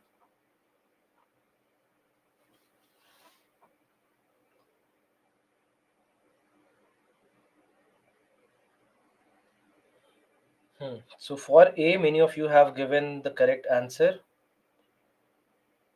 Shalja, Prem, you have given the correct answer. Ankush, you have given the correct answer. Pavitra, you have given the correct answer. Sapna, you have given the correct answer. Grish, you have given the correct answer. Good. Now, so I understand where the logic for B comes from, and many of you have written about that as well, that it covers more area. But just think of it that when you take any picture, whenever you are taking any picture, do you want a better quality or do you want to cover more area? You always want a better quality, that you get a better picture, you get a sharp picture, you get a high resolution picture. And that is exactly what we would also want. That if we have a satellite that is supposed to take pictures and videos of the Earth, suppose I'll give you a very simple example: disaster management. Now, if I have a satellite for disaster management, which needs to give us the analysis of a given point, of a given part of the Earth, then in that case, I'll want it to be close, because if it is close, it will be able to give me very clear pictures of what the real time scenario is. And then mitigation strategies can be made based on that. But if it was taking a picture, let's say from 36,000 kilometers, then you would not get very high resolution pictures and videos.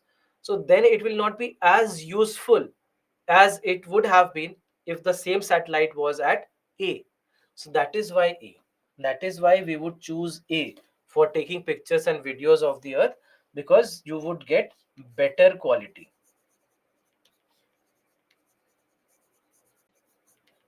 All right, we'll get better quality, and that's why we would pick A in these cases.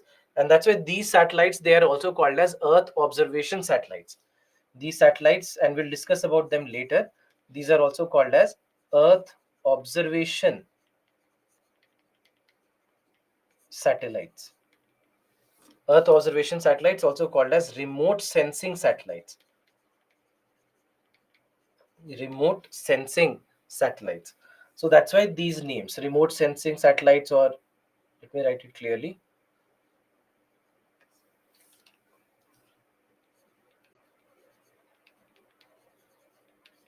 So remote sensing satellites or Earth observation satellites, these are near the Earth. They will be placed near the Earth. And similarly, let's say if I have to suppose that if I want a satellite, the pen stopped working. No.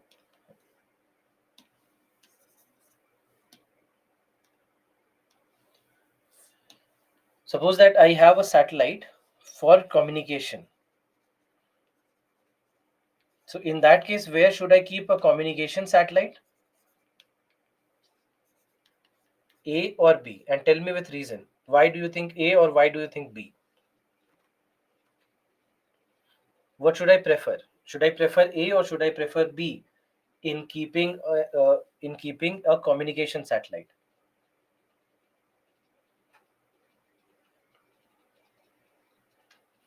Yes, Girish, you have given correct answer. Prem, correct answer. Khushi, correct answer.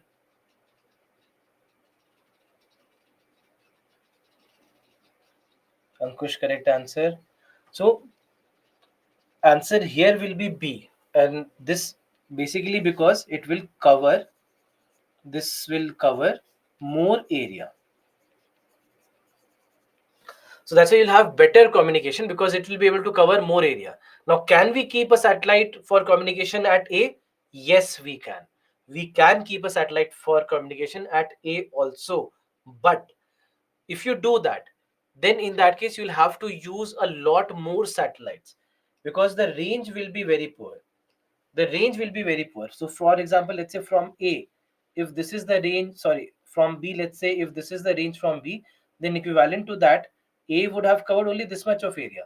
So, you would need to have these many satellites if you want to cover this entire region. So, something that one satellite can do, perhaps you will have to keep 20 satellites to get the same work done. That's not cost effective. That's not, and it's not going to make a lot of difference. So if let's say it was making a lot of speed wise, suppose that it was making a lot of difference, then I would agree that okay, fine, let's do that. But it hardly makes difference of milliseconds in communication, a lag of perhaps only milliseconds. So that's why it is insignificant. The kind of difference in time, the kind of difference in speed will be in just in milliseconds. So that's why it's fine that instead of A we can use B, because B is more effective in coverage, way more cost effective as compared to A. So that's why B would be preferred in case of communication satellites as compared to A. So that's why height becomes a very important factor, and we'll discuss more about it later also. Then second is eccentricity. Now eccentricity simply determines the shape of the orbit. Eccentricity determines the shape of the orbit, whether it's a very highly elliptical orbit or is it a circular orbit. And that also depends on our application, depends on what we want out of a satellite. Based on that, we determine whether it should be highly eccentric orbit, it should be very elongated orbit, or it should be a circular orbit. So all that can be determined on the basis of eccentricity. Now eccentricity is a value that is denoted by E. As you can see here, it is denoted by a value of E. Now, the value of E lies between 0 and 1. It can be equal to 0, it cannot be equal to 1, it will be always less than 1. So, the value of E lies between 0 to 1. At E is equal to 0, you have a complete circle. E equal to 0 is complete circle. E, let's say, equal to 0.9999, etc., will be highly eccentric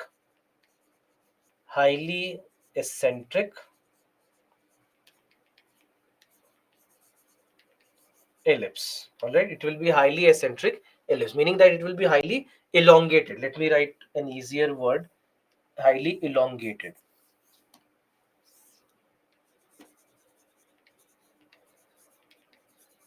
Highly elongated ellipse. So that's a shape, and how shape matters, we'll discuss that later. Just wait for some time.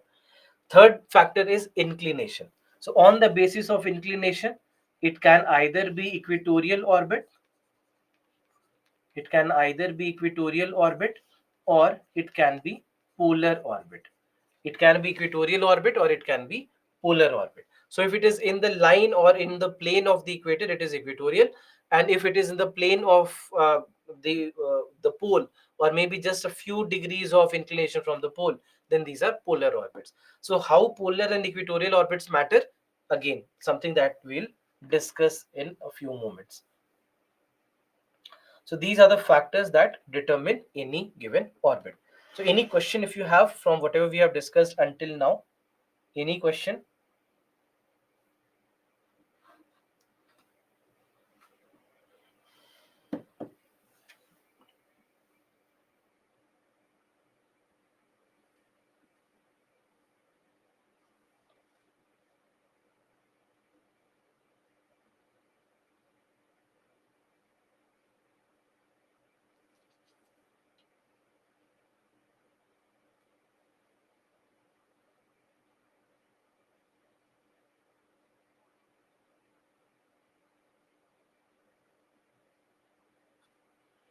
Hmm. Ionosphere is a height of 600 kilometers. You can say up to maximum of 4, 5, 600 kilometers, but it starts way below that.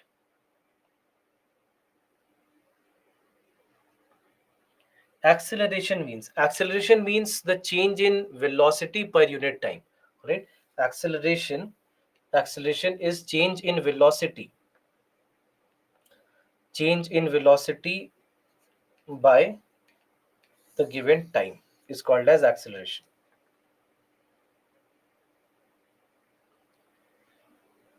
Kilometers must remember, yes, for these orbits it is important, and I mean, it is automatically you'll remember these. You'll not have to memorize it, don't worry.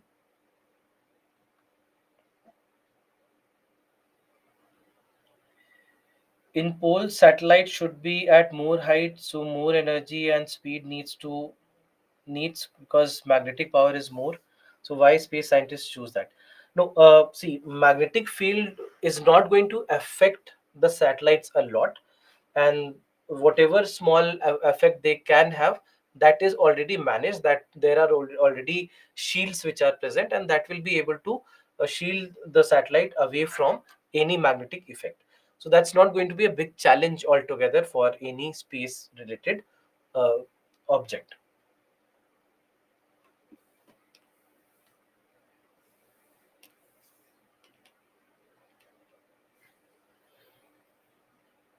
This orbit determination is of satellites or Earth. Satellites that is above the surface of the Earth.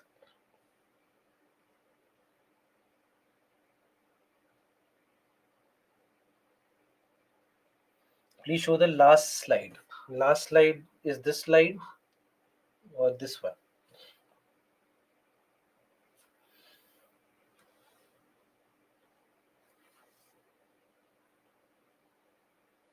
What is C by A in eccentricity? Where is C by A?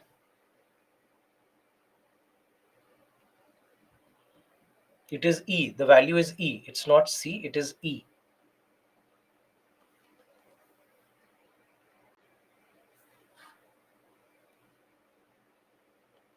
Why the distance of 76, not 75? No, it's a distance that has been calculated on the basis of where 24 hours of rotation will happen or revolution will happen. So it's not 785, 786, it's 35,786 kilometers. So it's almost 36,000 kilometers,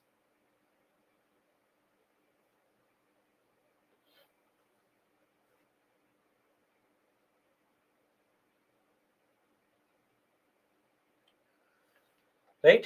So, so let's take a break here. Or do you have any other question? Can you tell me the concept of 35,786 kilometers? So basically what I'm saying is that this is the height, that if you are at this height from the earth, then in that case this revolution around the earth would take 24 hours.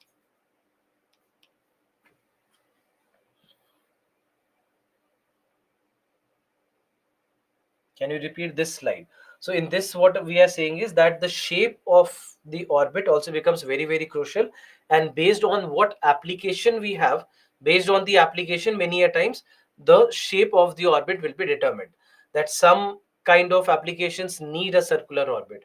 Some kind of applications they need a very highly elongated orbit. So depending on what our requirements are, depending on the use of the satellite, we determine the shape. And shape is determined by eccentricity value in any given ellipse.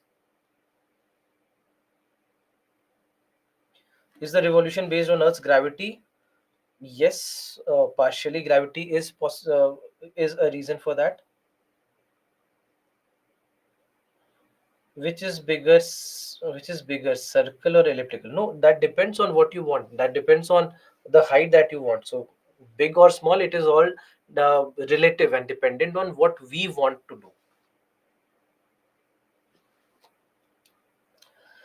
Right. So let's take a break here.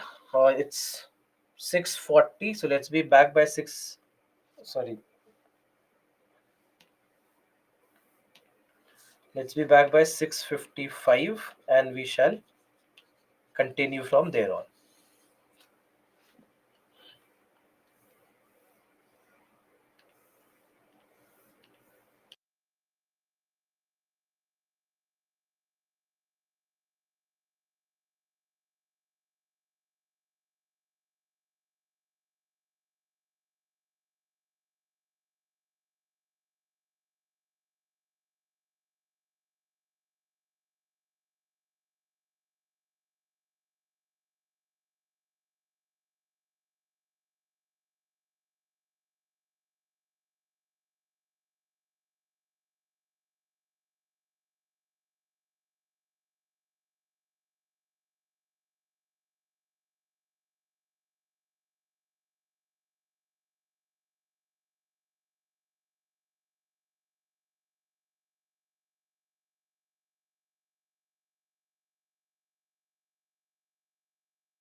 Welcome back, everyone.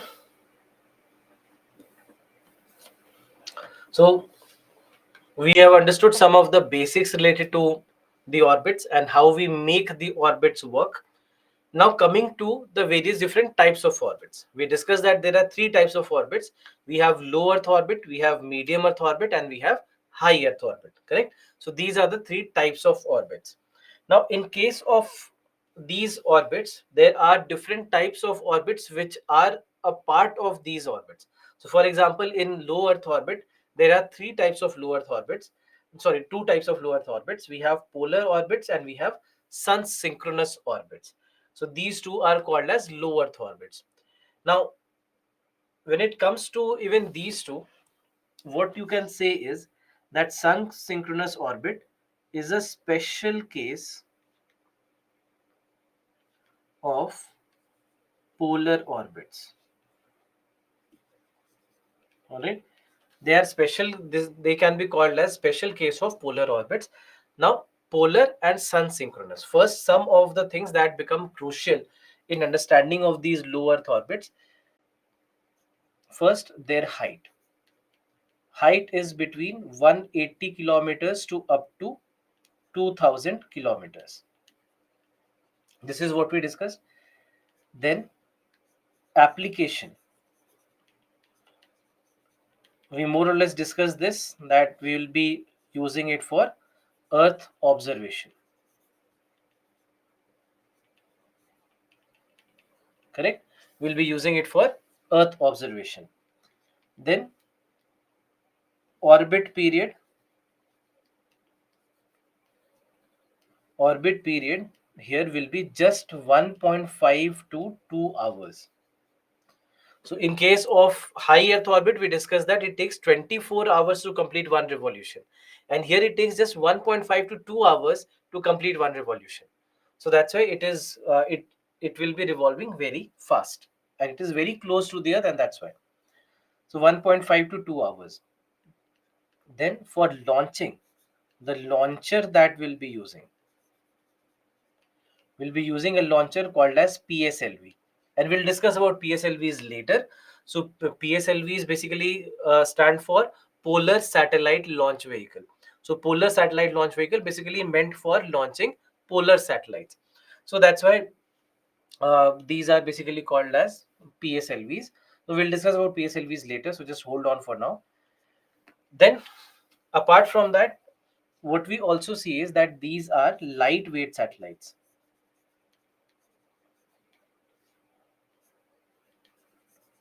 They generally are lightweight satellites. All right, so they are lightweight satellites, meaning that they basically will be satellites which weigh less than, generally they'll be weighing less than 1500 kg. Less than 1500 kg. So lightweight satellites. And apart from that, one more thing, their life cycle. Their life cycle generally is of 3 to 5 years. That they will last for 3 to 5 years and not more than that. So there are these some of these points which become important for a low Earth orbit.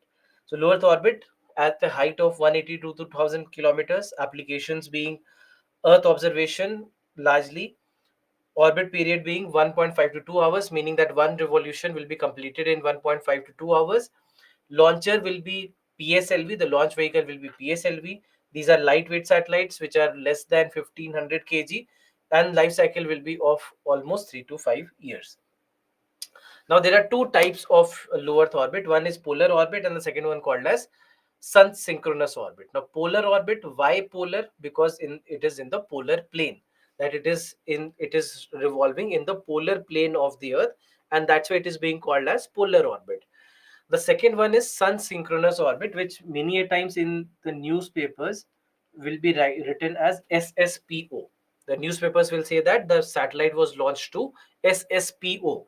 So SSPO stands for Sun Synchronous Polar Orbit. That's why SSPO. So that's why it is also called as Sun Synchronous Polar Orbit, because it's a special case of polar orbit. Now understand, what do we mean by sun synchronous? Why do we call this as sun synchronous orbit? Now, why we say that this is sun synchronous orbit is because it is synchronized with the local solar time of a place. Understand this. This is something that is synchronized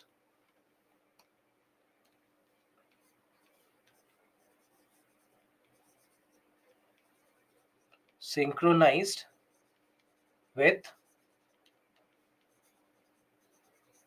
local solar time of a place. All right, with local solar time of a place. Synchronized with local solar time of a place. Now, what we mean by local solar time? Just understand this, that what do we mean by local solar time of a place? Just give me 2 minutes. There's some issue. Just 1 minute.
All audio and video, everything is fine. Can you please confirm, plus? All good? Okay. All right. Huh. So, so what we are saying is that sun synchronous orbit is an orbit where you synchronize the satellite's time with local solar time of a place. Now, what do we mean by local solar time? Understand this.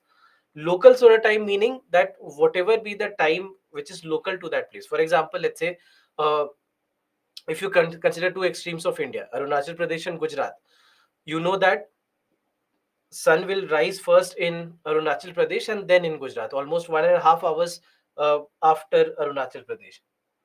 So, although we follow an Indian standard time, but the local times are different. The local movement of the sun will be different, correct?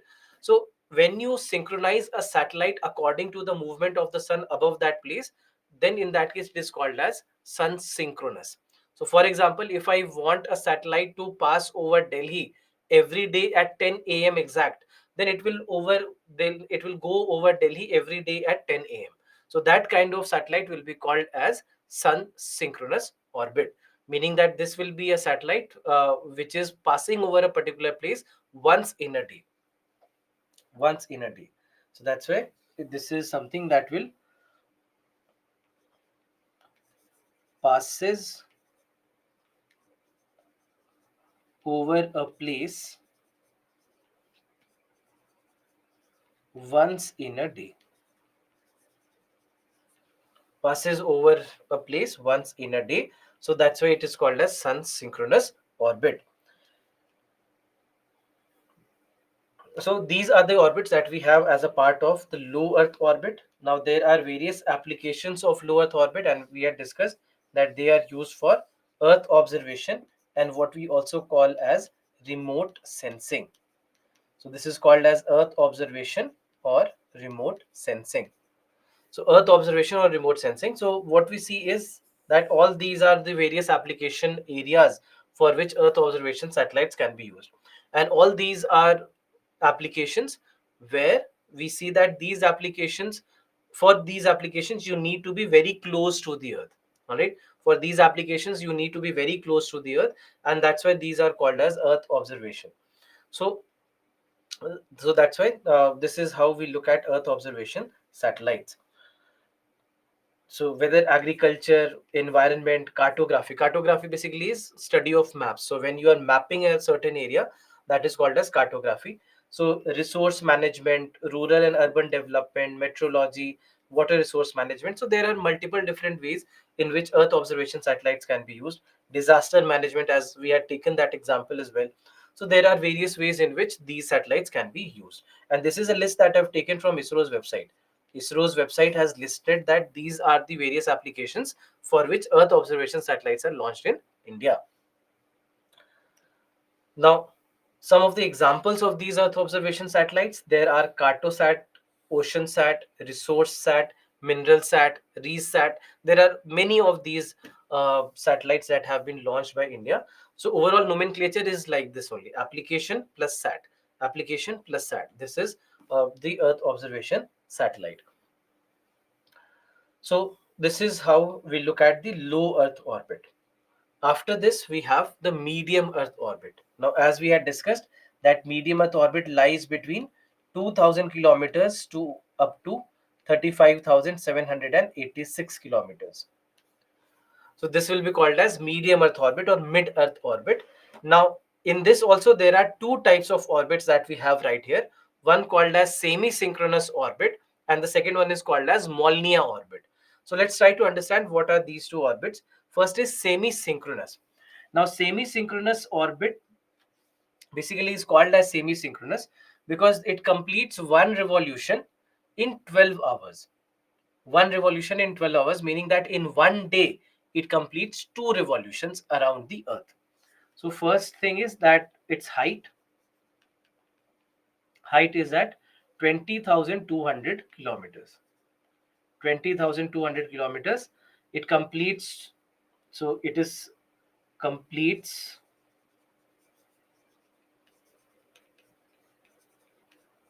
a revolution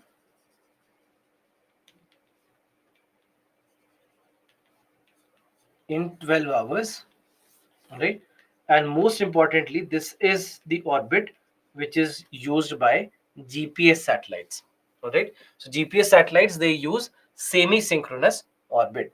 So semi-synchronous orbit is a medium Earth orbit that is used by GPS, and it is located at 20,200 kilometers above the surface of the Earth, and the height is 20,200 kilometers above the surface of the Earth.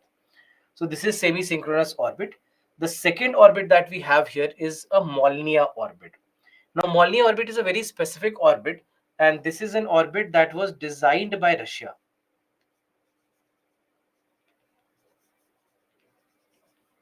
This orbit was designed by Russia, and the use of this orbit is for communication.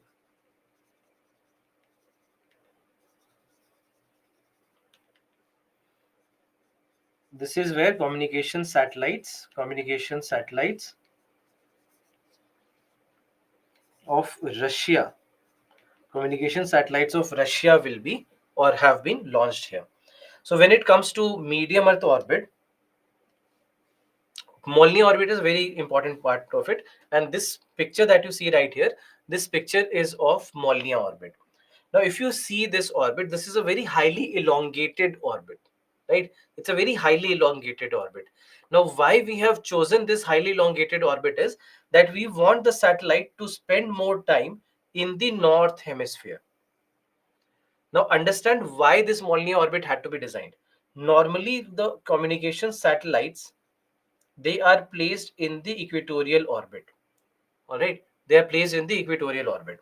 Now, equatorial orbit, let's say if they have a range like this, suppose that they have a range like this, then what happens is that this area is being covered very well. All right, this area is being covered very well, but the poles are not being covered well. The poles are not being covered well. Now you know that a large landmass of Russia lies in the poles, correct? So that's why, to provide effective communication, this equatorial orbit or equatorial satellite will not be good enough for them. Correct, it will not be good enough for them. That is why they believe that they had to design another orbit which caters to their needs specifically, and that's why this highly elongated orbit was designed in a manner that the satellite which is being placed in this orbit will spend a lot of time in this orbit in the northern hemisphere, and it will very quickly pass through southern hemisphere. Very quickly it will pass through southern hemisphere, so will not be very important from southern hemisphere's perspective, but it will be very very useful in the northern hemisphere. And this is exactly what Russia did, and so that they could take care of their communication needs. And that's why this Molniya orbit was designed by Russia. But interestingly, there is another side of the story in Molniya orbit, and this is the side of the US. US basically said that whatever Russia is saying is a lie, that this is not a satellite or this is not an orbit that they are going to use for their communication satellites, but rather they are going to launch spy satellites in this orbit, because it's a new orbit. We do not know how to see that orbit, we do not know how to follow whatever is happening in that orbit. So it makes it very easy for Russia to spy on countries like US or other European countries which are against Russia. This was the Cold War era, and this was a time when whatever Russia would say, US would never believe. Whatever US would say, Russia would never believe, or USSR back then. So they would not believe each other, and that's why when USSR, when it said that Molniya orbit is for their communication needs, US said that it's a lie. They are not going to do that. They are going to use this satellite or this orbit for spying on us. So that's why there was no trust. There was no trust. There was a lot of trust deficit between the countries which supported US versus the bloc that supported USSR.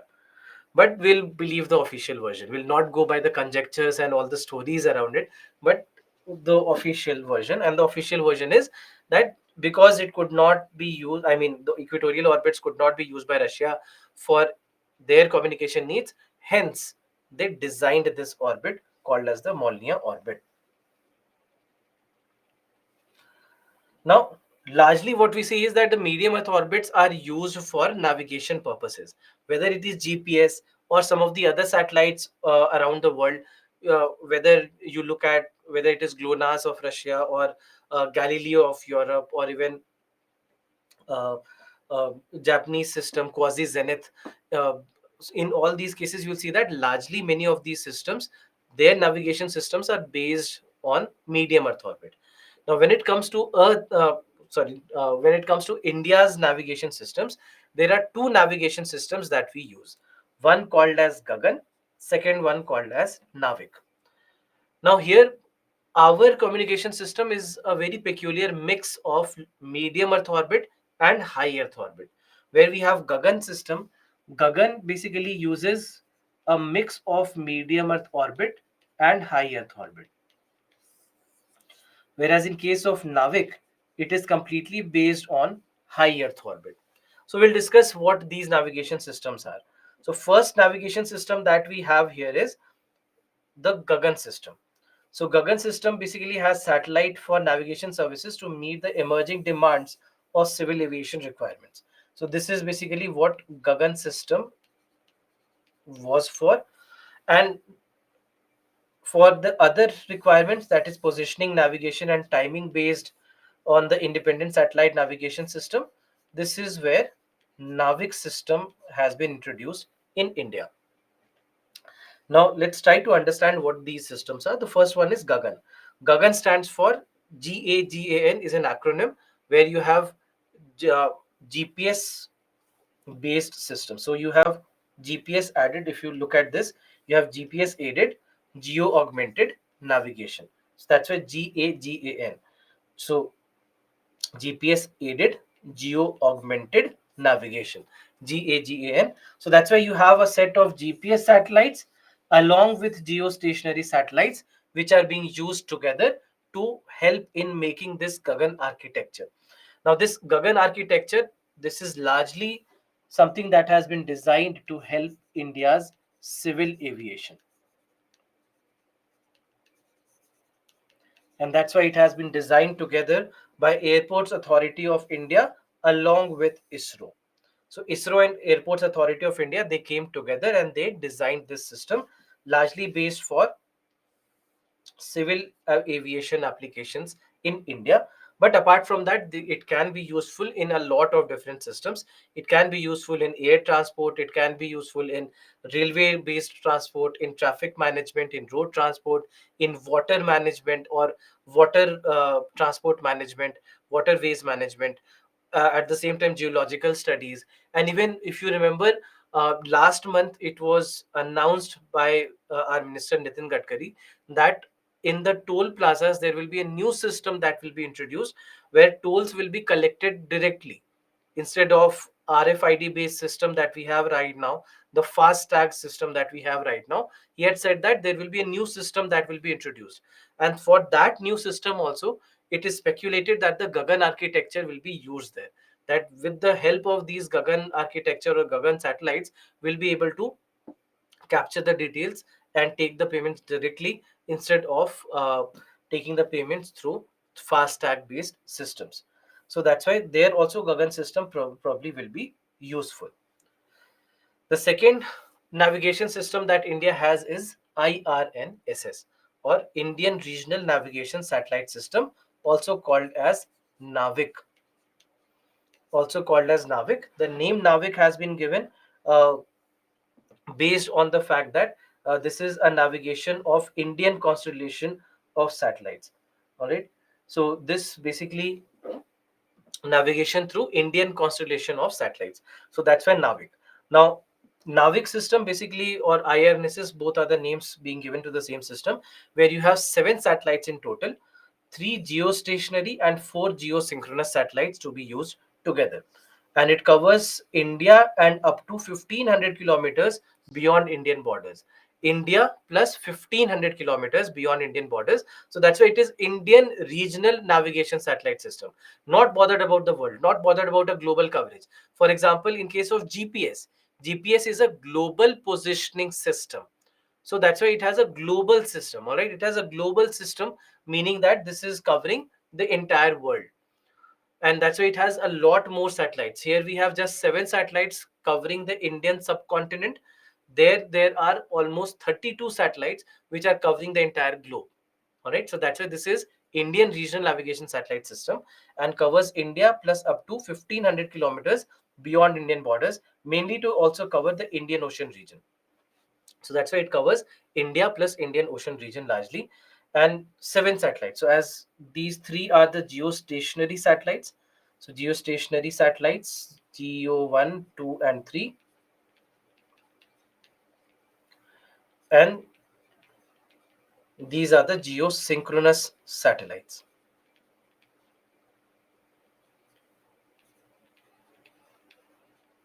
All right.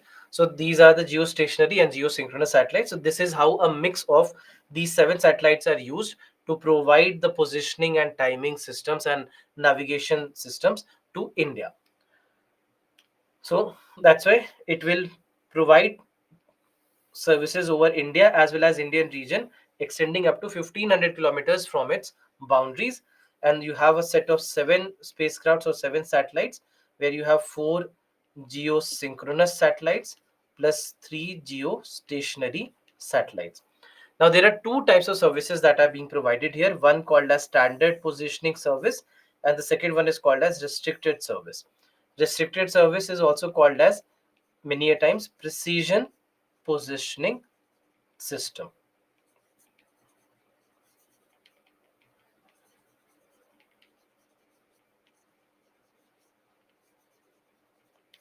Precision positioning system or restricted service.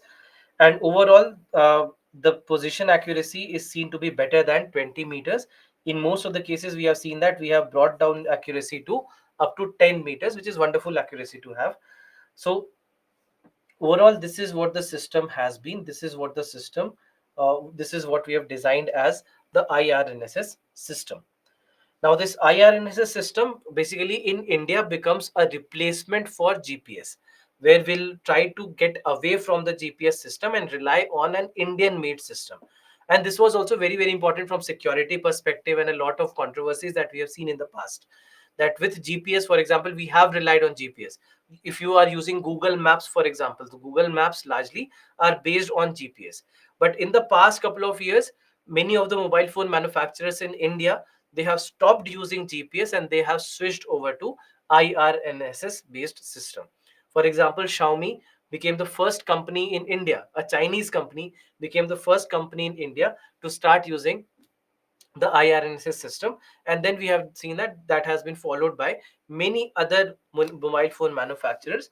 The last two remaining ones that have not started using uh, this system are the biggest manufacturers, that is Samsung and Apple.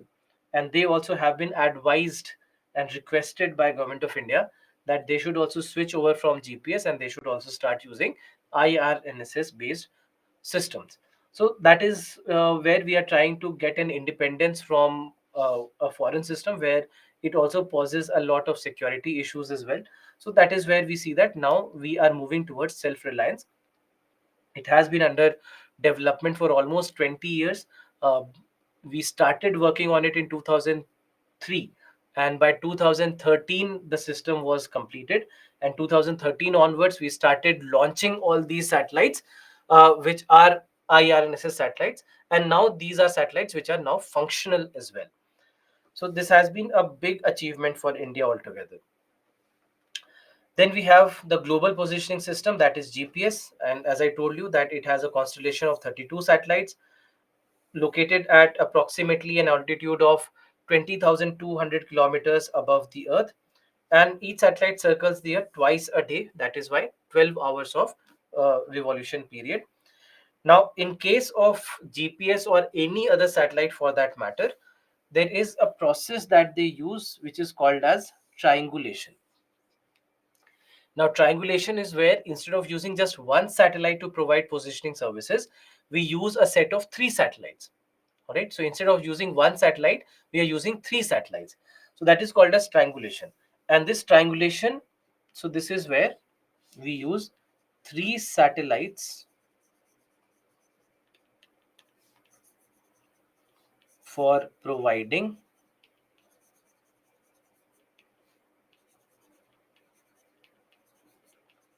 navigation service,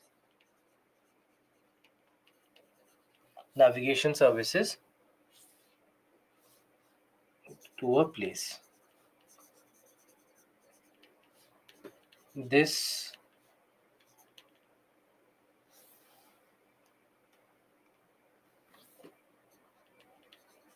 improves accuracy. All right, so this will provide better accuracy because instead of using one satellite, you are using set of three satellites to provide locational services for the same area. So that's why you will see that overall you will be able to get a better accuracy altogether.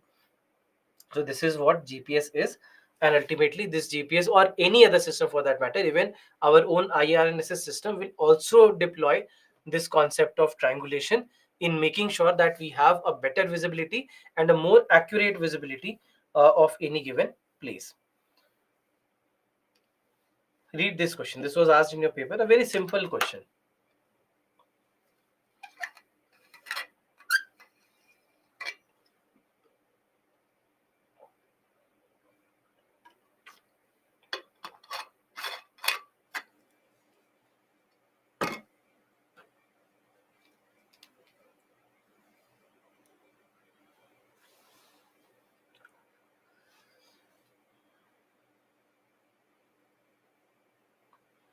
Launching the poll for you.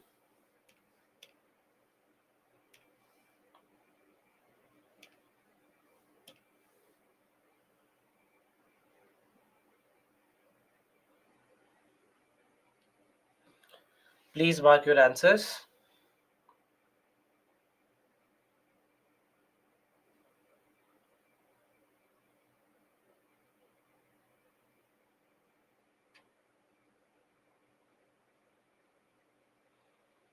Hmm.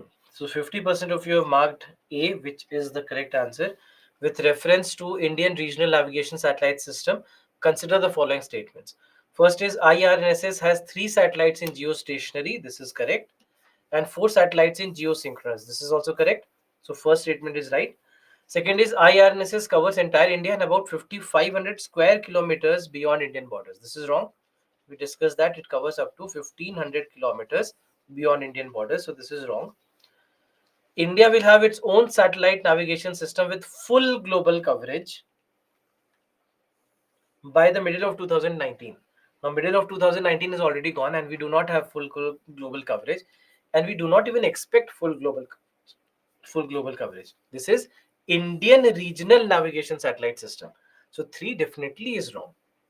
So correct answer that's why will be A, only one.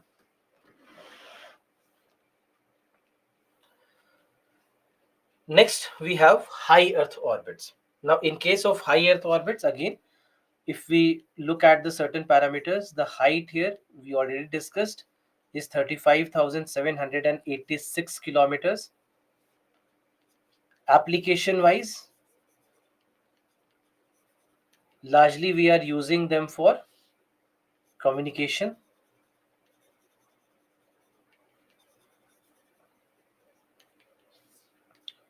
Then orbit period, again we discussed this that it is of 24 hours, meaning that it completes one revolution in 24 hours. Then the launcher that we are using in these cases are GSLVs, geosynchronous satellite launch vehicle. So GSLV is used. So this is where we are. And then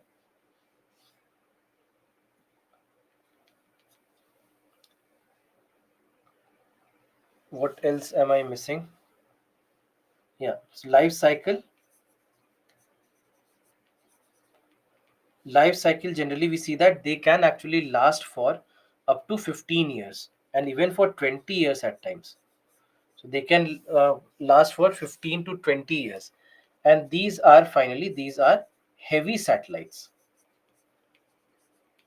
Heavy satellites. Largely you'll see that they are more than 2000 kg. They can be in the range of 5000 to 6000 kg and even beyond that. So they are very bulky satellites compared to the low Earth orbit satellites where we discussed that those were low weight satellites. So height at or above, greater than or equal to, at or above 35,786 kilometers, and then all these things. So just remember these basic points, because many a times what happens is that when a question is asked in your paper, there are questions that can be answered without even knowing the current affairs. Many a times what happens is, let's say they ask you a launch based question based on a very let's say recent launch that India has done. So question can be based on a recent launch, but to answer that question, it's not necessary that you always need current affairs. And these kind of data many a times help you in answering those questions. I'll give you one example. There was one question that was asked based on Astrosat. All right, there was this Astrosat satellite. It's a kind of a multi-wavelength telescope observatory that India has launched back in 2015. And to launch this Astrosat, we had used PSLV. All right, we had used PSLV, and we have used Mangalyaan also was launched with the help of PSLV. All the IRNSS satellites have been launched using PSLVs. Aditya L1 mission has been launched using PSLV. What does it mean? All these satellites should be less than 1500 kg. If PSLV is being used, we had discussed that PSLVs are used for launching lightweight satellites, correct? Launching lightweight satellites. Now, all these have to be lightweight satellites, otherwise, PSLVs could not have launched it. And that is exactly what it is. You just go and check the mass of each of these launches. You'll find that they are all less than 1500 kg. All right, now the statement that was given in your paper with regards to Astrosat was that Astrosat weighs 2000 kg. Now, on the outside, it looks like a very factual data that they have asked. But if you just know that PSLV was used to launch Astrosat, you know that it cannot be 2000 kg. So whatever be the weight, do you know whether the weight, whether you know or not what the weight is, that doesn't even matter, right? It doesn't even matter, because you just have to know that PSLVs PSLVs cannot launch a satellite which weighs 2000 kg. So that's more than enough for you to know. And in case of Astrosat I think was exactly 1500 kg, or just 1500 kg or near abouts. So that's why these kind of data sets many a times they help you. Now, high Earth orbits, there are two types of high Earth orbit. We have geosynchronous orbit, also called as GSO, and we have geostationary Earth orbit, called as GEO. Now, in this case, also, we can say that this is a special case. This is a special case of geosynchronous orbit. Now, why are we saying that it's a special case? Let's try to understand where the differences are between GSO and GEO. So there are three factors that we had discussed about determining any orbit. First was height. So height in both the cases, you can say they are at or above, mostly at 35,786 kilometers. So here they remain the same. Here there is no difference. Second was eccentricity or shape, right? Now, in case of geostationary orbits, they are elliptical in shape, whereas geostationary orbits, they are circular in shape. These orbits are circular in shape. So that's a difference between the two. Third was inclination. Inclination. Now, GSO can have small inclination from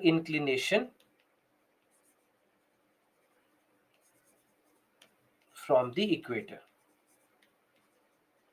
So they can have small inclination, 2 degrees, 5 degrees, 10 degrees kind of inclination. Geostationary Earth orbits, they have 0 degree inclination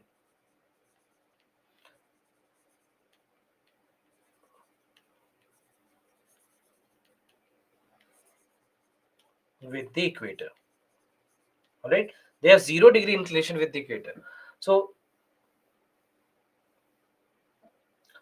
so that's why they are in the plane of the equator, and that is why we are saying that GEO is a special case, because shape is special, shape is fixed, right? It is circular in shape, eccentricity being 0, so circular in shape.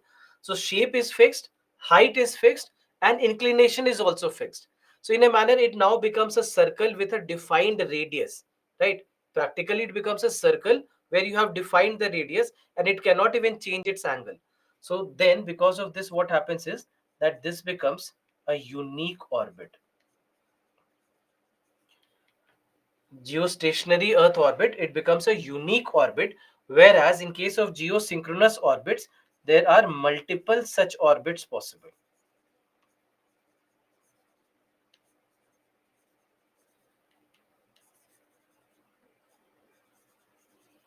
So there are multiple such orbits possible, whereas in terms of number of orbits, in terms of number of orbits, multiple orbits. Why multiple orbits? First, you have elliptical shape.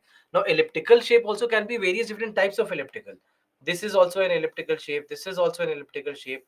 This is also an elliptical shape. This is also an elliptical shape.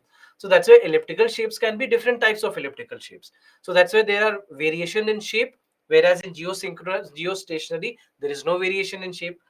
Inclination wise, you change the equation or inclination by 1 degrees, 2 degrees, etc., you have a new orbit altogether. Correct, you have a new orbit. But that's not the case again in geostationary Earth orbit, because there also you see that it's a 0 degree inclination with the equator. So that's why, because all the parameters are fixed, that's why geostationary Earth orbit becomes a unique orbit. If you see this, geostationary orbit lies in the plane of the equator, whereas geosynchronous orbits can be inclined, right? As you can see that they have an inclination, correct? They have an inclination from the equator. So so this is the angle of this inclination, right? This is the angle of this inclination of geosynchronous orbit. So it may or may not have an inclination. I'm not saying that they always have an inclination. That's why we have so they can have, or let me write, they can have they can have small inclination from the equator, whereas in case of geostationary there is no inclination. Now, both of these are largely used for communication. So, every type of communication, telecommunication, telemedicine, teleeducation, television, mobile communication, radio communication, internet, in all these cases, you are using these satellites. Largely, these satellites are used. So, we have INSAT and GSAT satellites. These are the two satellite systems which are required or which are used for communication purposes, any kind of communication. So we see that these are the two types of satellites that we are using in satellite communication. Read this question.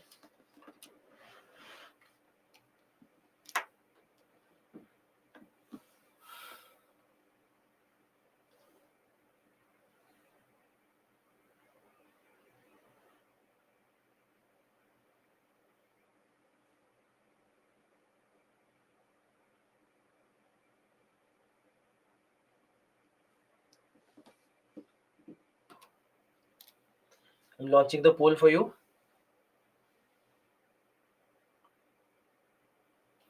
Again, it's a very easy question. Please, at least 80% of you have to give me correct answer. It's a very easy question.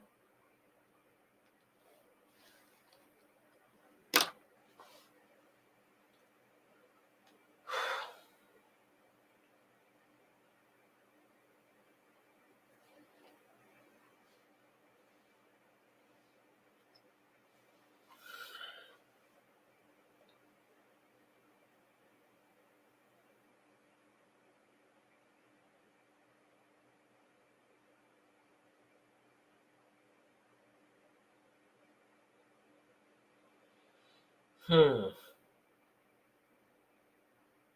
Still 60% of you gave correct answers. Why? Satellites used for telecommunication relay are kept in geostationary orbit. A satellite is said to be in such an orbit is said to a satellite is said to be in such an orbit when. Let me start with statement number 4. Statement number 4 says orbit is at an altitude of 22,236 kilometers. Is this correct?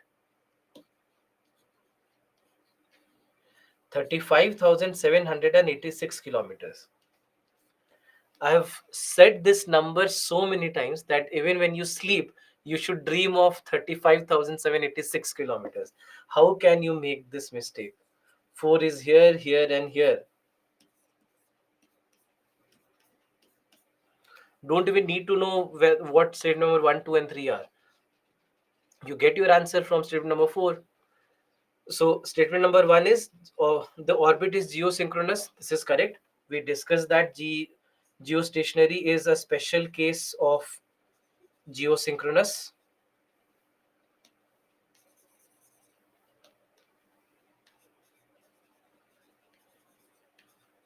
So this is solved. Second is the orbit is circular. This is also correct. We discussed that the orbit is circular.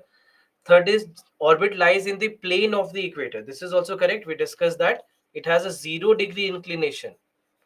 0 degree inclination with the equator. So this is what it means by being in the plane of the equator. So it's such a very, very easy question only because of statement number 4. So you cannot commit mistakes in these questions. Sorry. These are easy questions to answer. All right. So any questions if you have from whatever we have discussed until now?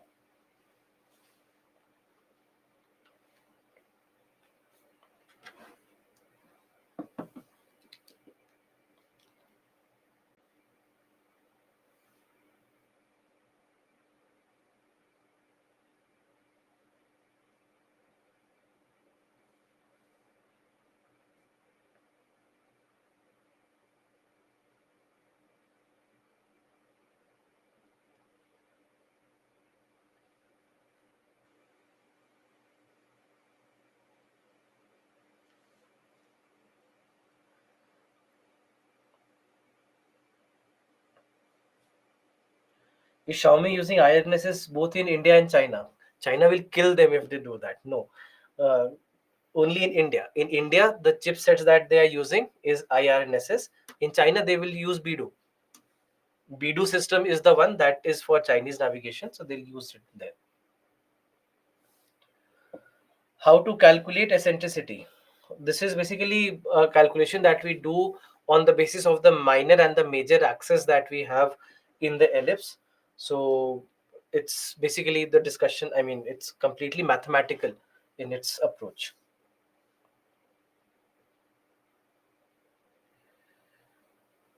Geostationary satellite needs more velocity and acceleration because they cross more distance in 24 hours than the Earth does. No, they would basically, I mean, if you're asking about the launch, yes, during the launch, they would need more thrust because first, the satellites largely are heavier. Secondly, they have to go way beyond the above the upper atmosphere of the Earth, where the low Earth orbit lies. So that's why obviously more thrust and more acceleration is required. That is correct. But if you are asking in terms of its revolution, then revolution will be synced with the Earth. It will not be faster than the Earth. GPS, Beidou, Galileo, IRNSS. Yes, these are these systems. Plus, apart from that, there are other systems as well. You have GLONASS in Russia, and then you have Quasi Zenith in Japan. So these are also systems that are indigenous systems used by these countries.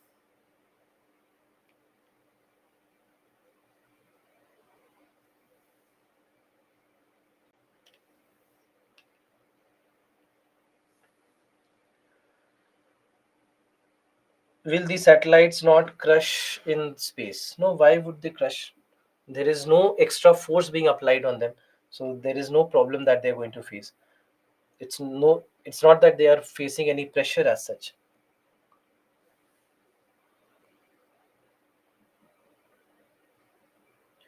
Examples of satellites we remember entire explanation about the information. See, a lot of things basically what I'm saying is the information rather is more important than a lot of stories that I've told you. The stories only are a way for you to remember, so that those if you remember those stories, they become the link for you to remember the information. Otherwise, rather the information is more important.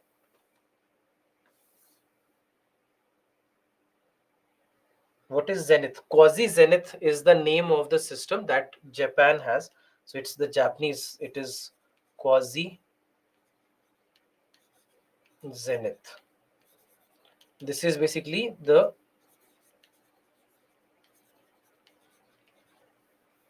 Japanese navigation system.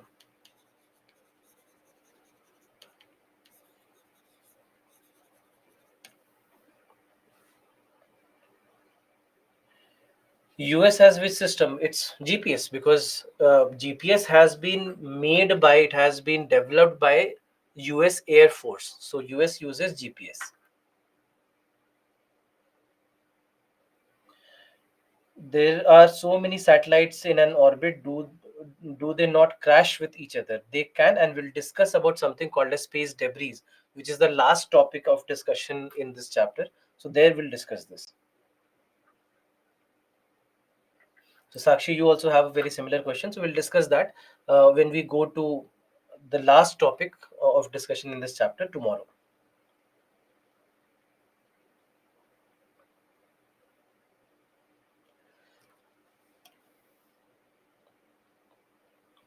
Navik and IRNSS same? Yes, it's just another name.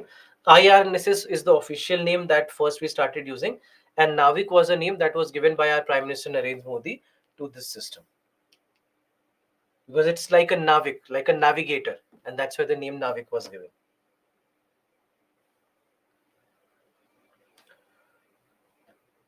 All right, so let's move on to the next topic. Now, apart from these satellites, which are purely application based satellites like Earth observation satellites and navigation satellites, communication satellites, those are satellites which are required for required by us in one application area or the other. Maybe in weather monitoring, in agriculture, in disaster management, in mineral resource monitoring, or ocean resource monitoring, or in defense purposes, in cartography. So there are a lot of ways in which all these satellites are used. But apart from that, there are other satellites as well. And this is where we have satellites based for space science, like Astrosat, Mangalyaan, Chandrayaan, Gaganyaan, uh, uh, uh, Aditya L1 mission. All these are satellites which are related to space science and observation. So although the numbers there, you'll see that is very less, because largely ISRO has been launching satellites which are required for one application or the other. Non-application based satellites are very less in number. For example, more than 100 satellites have been launched which are related to earth observation or communication or navigation, and compared to that, space science related satellites are very few to number, right? Chandrayaan 1, 2 and 3, and that too Chandrayaan 3 because Chandrayaan 2 failed, or was not completely successful, not exactly failed, was not completely successful, partially successful. So Chandrayaan 1, 2 and 3, Mangalyaan being the fourth, Astrosat being the fifth, Aditya L1 being the sixth. So until now, only six such launches, and then the upcoming Gaganyaan mission is the seventh such launch. So there are only seven such launches that we have done, which is related to space science. Apart from that, the others that we have, they are all based on applications for India, for the people of India. Then there are experimental satellites. And these experimental satellites are the satellites which are used for one kind of application or the other, or some kind of experiment.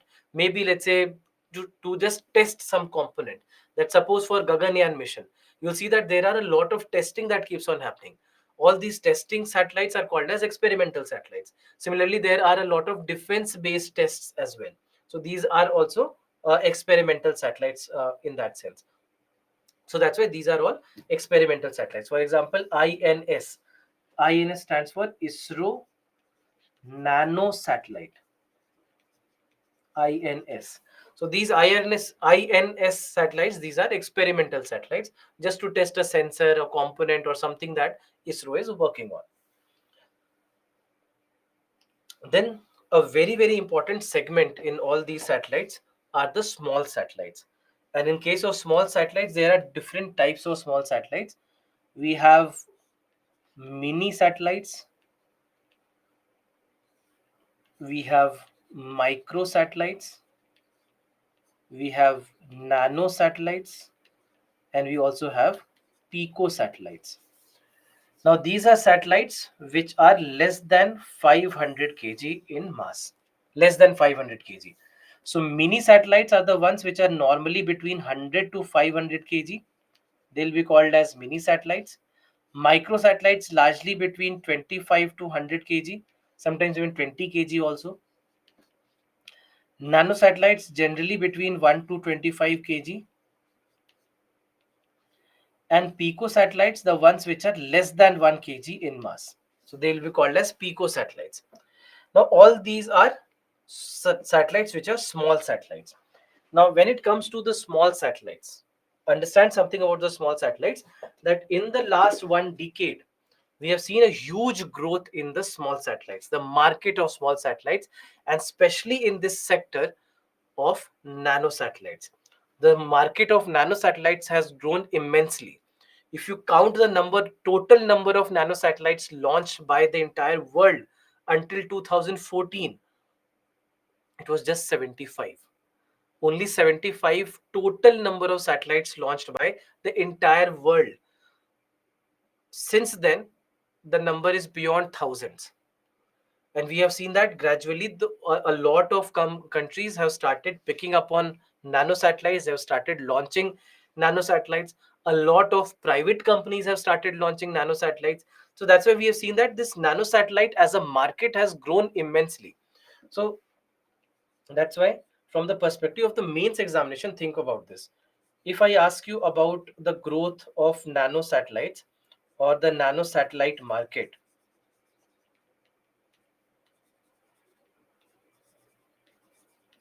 the growth of nanosatellite market, that where does it have its significance, and why this, if let's say the question is why nanosatellite market is growing, or what is the significance of nanosatellites, or why is India focusing so much on nanosatellites? So there are multiple ways in which this question can be asked.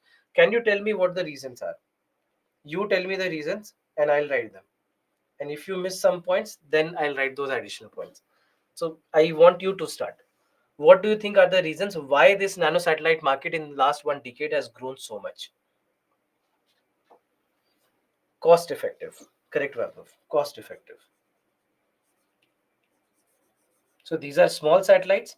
So you do not uh, spend a lot of money in making these satellites. So this is correct.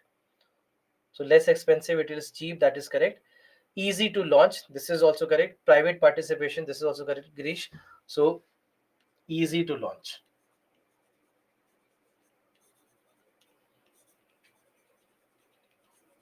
Easy to launch. Private participation.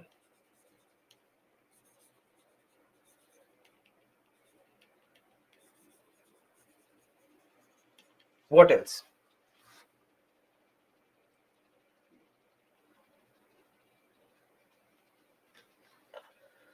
Lightweight, yes, lightweight is also correct.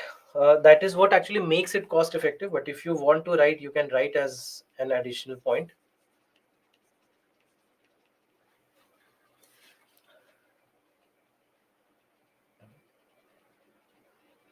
Yes, it can be built faster. This is correct. It can be built faster.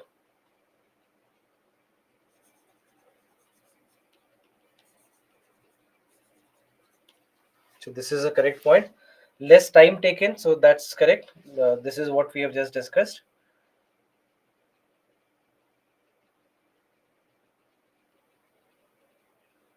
Education purpose, can reach small structure in space. I can understand these points, but not very important points. These are one very important point is being missed, I think.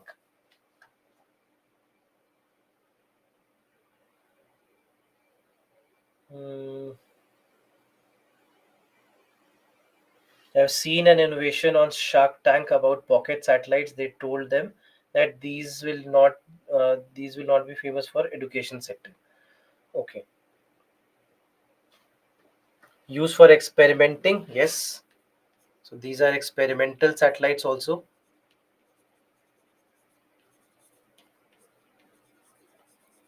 A very important point. Somehow nobody has written yet.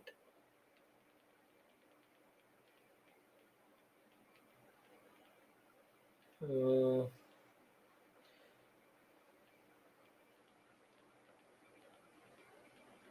it's actually about fuel.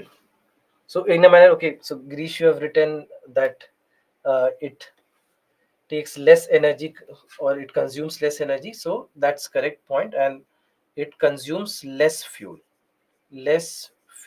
consumption. This is a very significant point, not only from cost perspective but also from environmental perspective as well, because any launch causes huge amount of air pollution, but when it comes to nanosatellite launches, they would need lesser fuel to function, and that's why environmental perspective also they are better.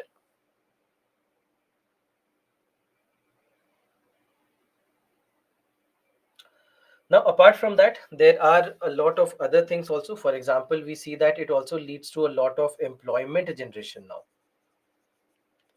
It leads to a lot of employment generation.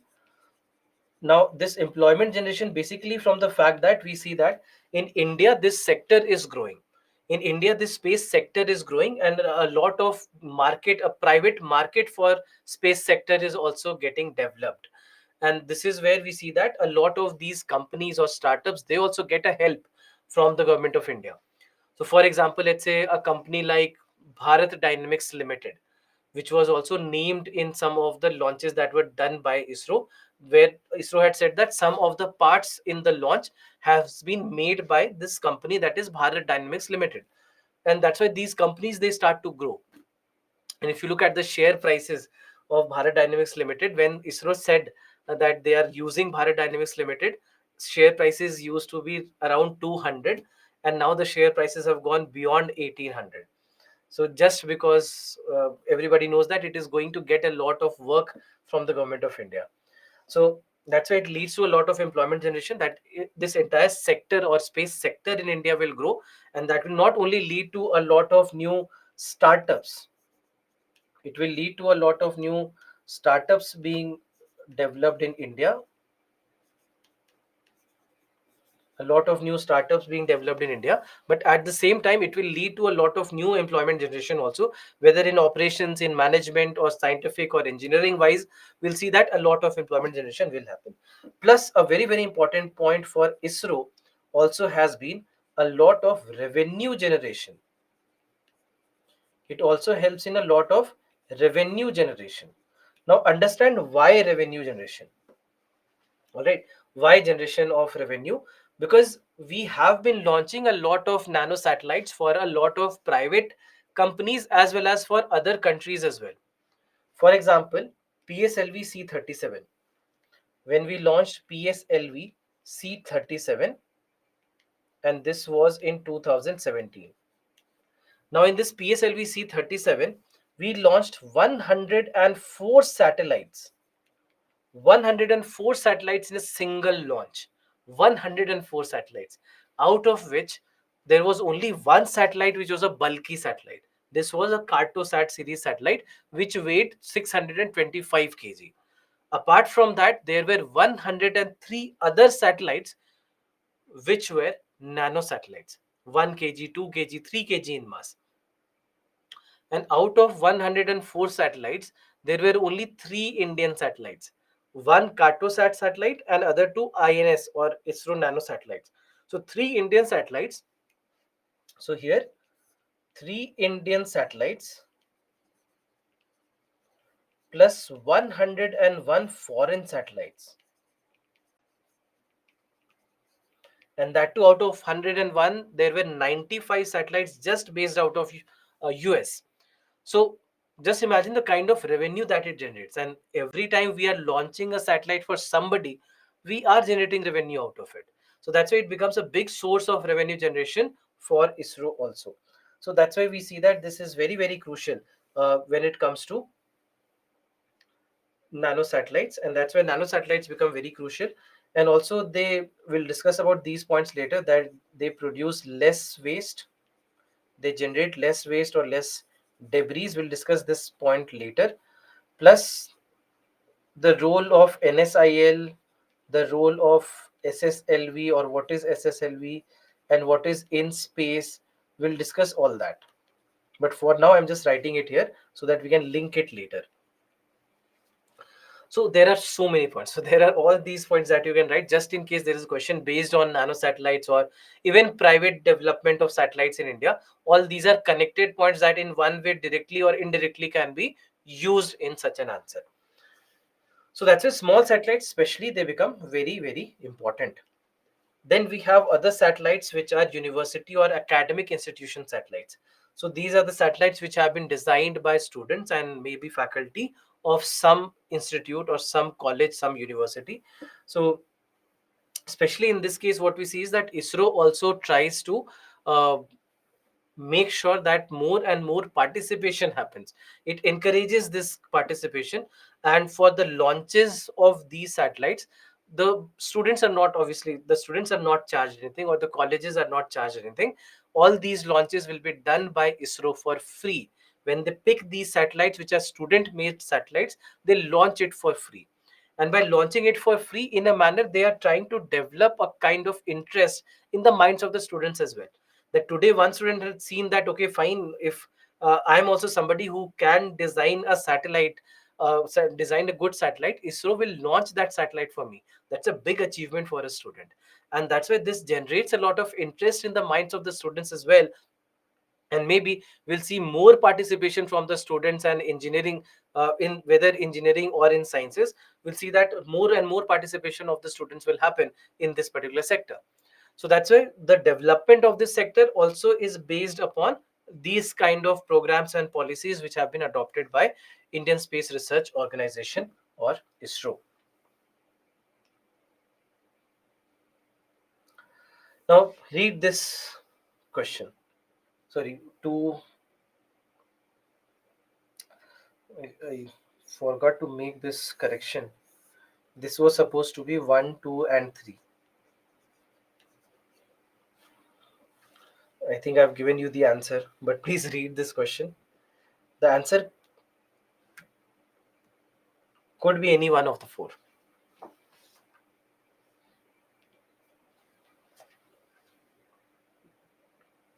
Please read the question. This was asked in your 2019 paper.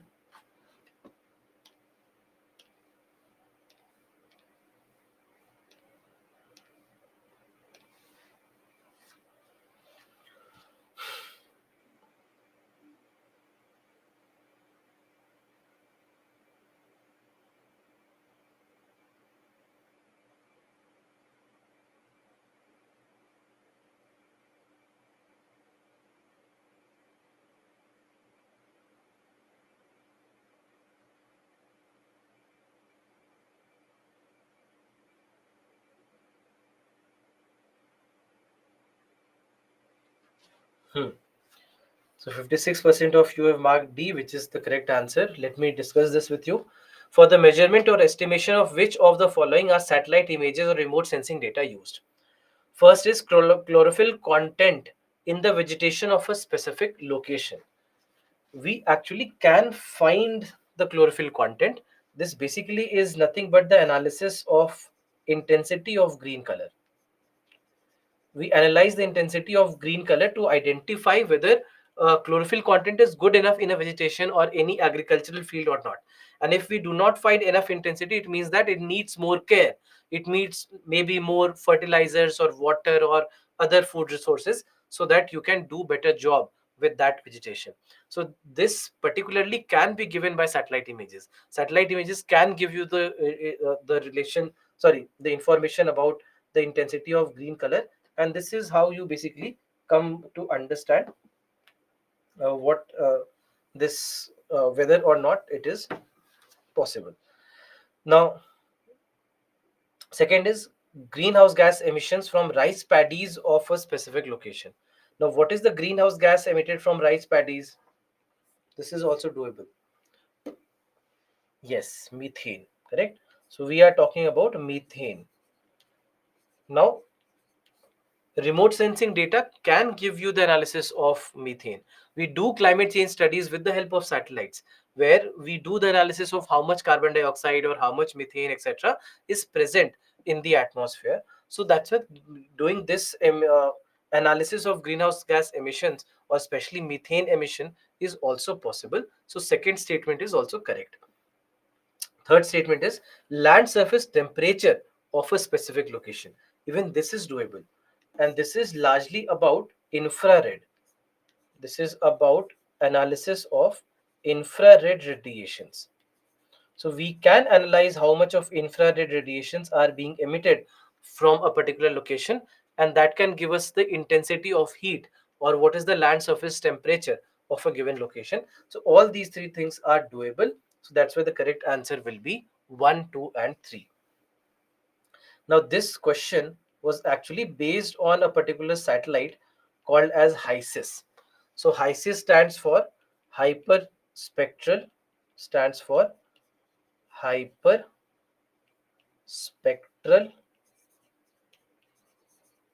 so that's a hyperspectral imaging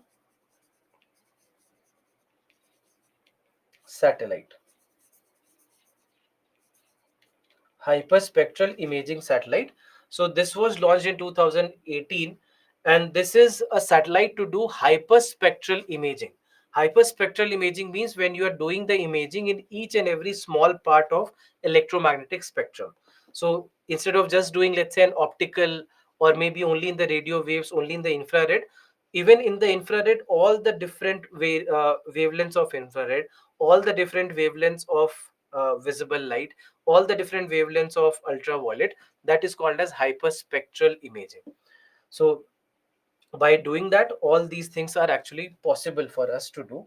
So that's why indirectly it was a current affairs question which has been camouflaged as a static question, but it was not actually a static question, but something that was based on this HISIS satellite, because HISIS satellite can do hyperspectral imaging, and that's why it can give you specifics of green color, it can give you specifics of methane, it can give you specifics of the infrared radiations, so it can do all that. So that's why this question actually was based on hyperspectral imaging satellite. And this is where there is this point why I've given you this question, even though I've discussed nothing about this question in the previous slides. This is also where you should understand how to read current affairs, because this was a hyperspectral imaging satellite. Now, if you look at the newspapers will give you that, okay, this is the application or that is the application, defense related applications, agricultural applications, and all these things are written if you look back into the newspapers. The very first thing that should come in your mind is, what do we mean by hyperspectral imaging? If we are launching a hyperspectral imaging satellite, the very first question should be, what do we even mean by hyperspectral imaging? And if you understand what hyperspectral imaging is, then probably you are better suited to answer a question like this. So that's why it's very, very important for us to understand that what do we even mean by hyperspectral imaging. And that's why for current affairs, this is very, very important, that if I know hyperspectral imaging, I'm more confident of answering a question based on it.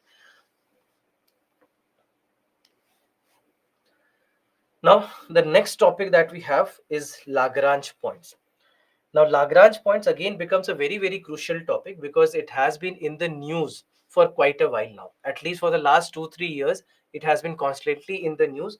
And at least for the last 2, 3 years, every class that I go into, I say that this year I'm expecting a question to come from Lagrange points. But unfortunately, last 2, 3 years, a question hasn't come yet. So I would say again, for those of you who are writing the examination in 2024, I'm still saying and again saying that I expect a question to come based on Lagrange points. Now, what do we mean by Lagrange points? Understand this. First, there are these 5 specific points. As you can see here, L1, L2, L3, L4, and L5. These are 5 specific points which are called as Lagrange points. Now, what is the significance of Lagrange points? Let's try to understand that first. And why exactly are we saying that this has been in the news? When I told you that it has been in the news for the last 2 3 years, how exactly and why exactly it has been in the news? So it has been in the news because of couple of things. Now, L1 has been in the news because of Aditya L1. Now, Aditya L1, the name that we have given to this satellite is Aditya L1 because we are launching it to L1. This particular satellite that we have launched just last year, this is launched to L1, and that is why the name L1 is added to Aditya. So that's why Aditya L1 has been in the news. L2 also has been in the news. Why is L2 in the news? First, James Webb Space Telescope was launched here.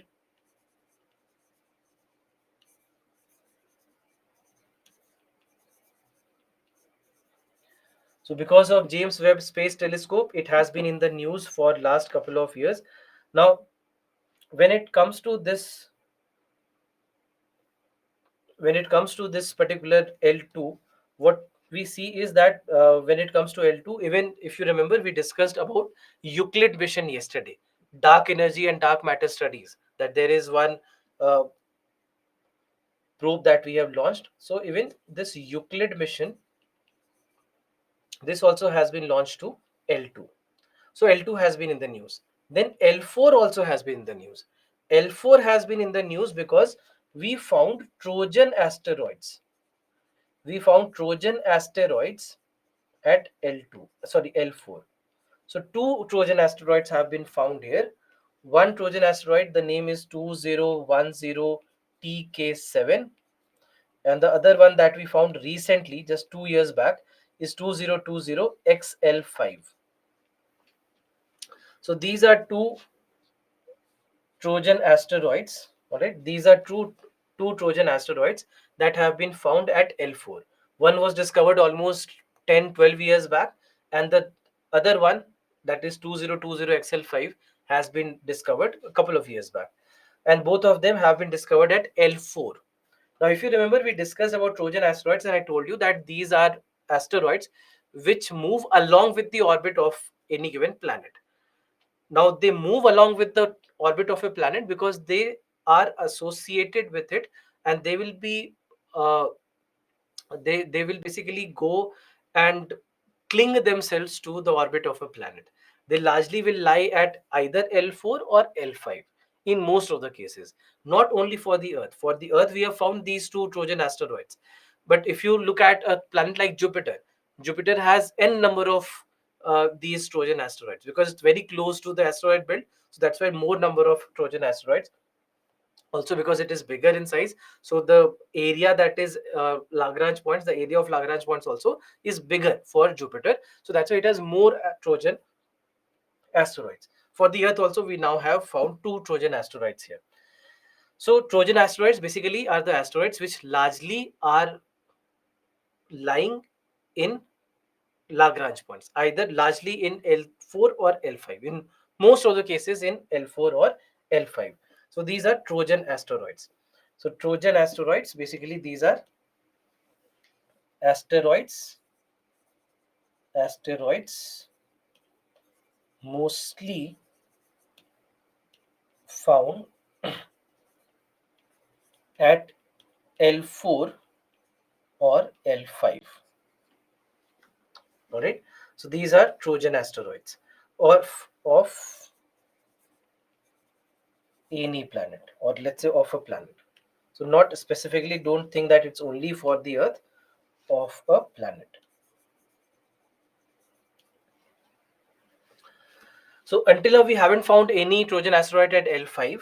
Maybe there exists, but we haven't been able to discover yet. And for L4, we have discovered two Trojan asteroids which lie at L4, which have been found at L4. Now, what are these points? We are saying that these are five special points. What is the speciality of this point? Now, all these five points, they are produced because of the gravitational interaction between the sun and the earth. All right. Because of the gravitational interaction, these are 5 points which are mathematically determined. These points can be calculated. Where they exist, it can be calculated. And they would exist for any two body system. Wherever you have one body revolving around another body, wherever you have any system like this, you will have these Lagrange points existing there.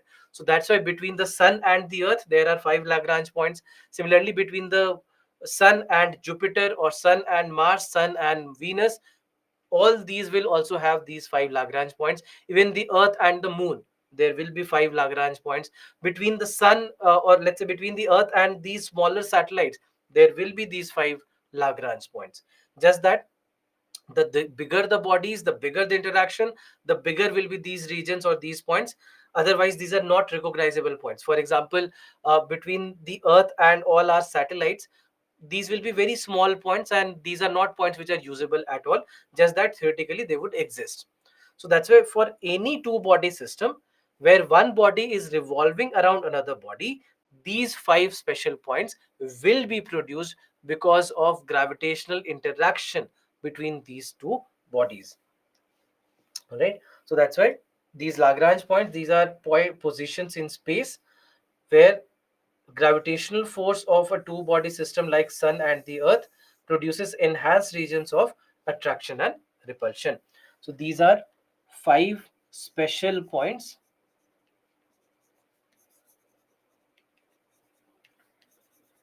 that exist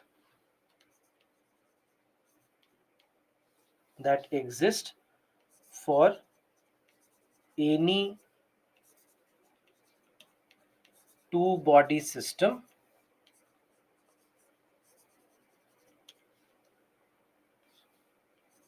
where one body is revolving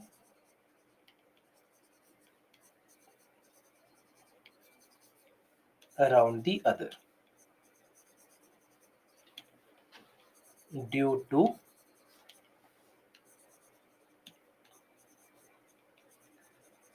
the gravitational interaction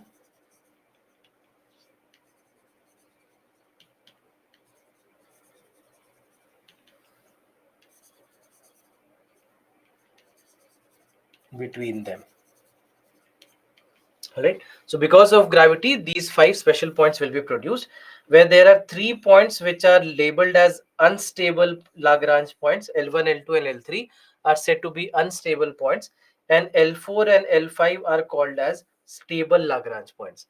So these are stable points. These are more stable compared to L1, L2, and L3. So in a manner, that's why we see that stability of L4 or L5 is better as compared to stability of L1, L2, or L3.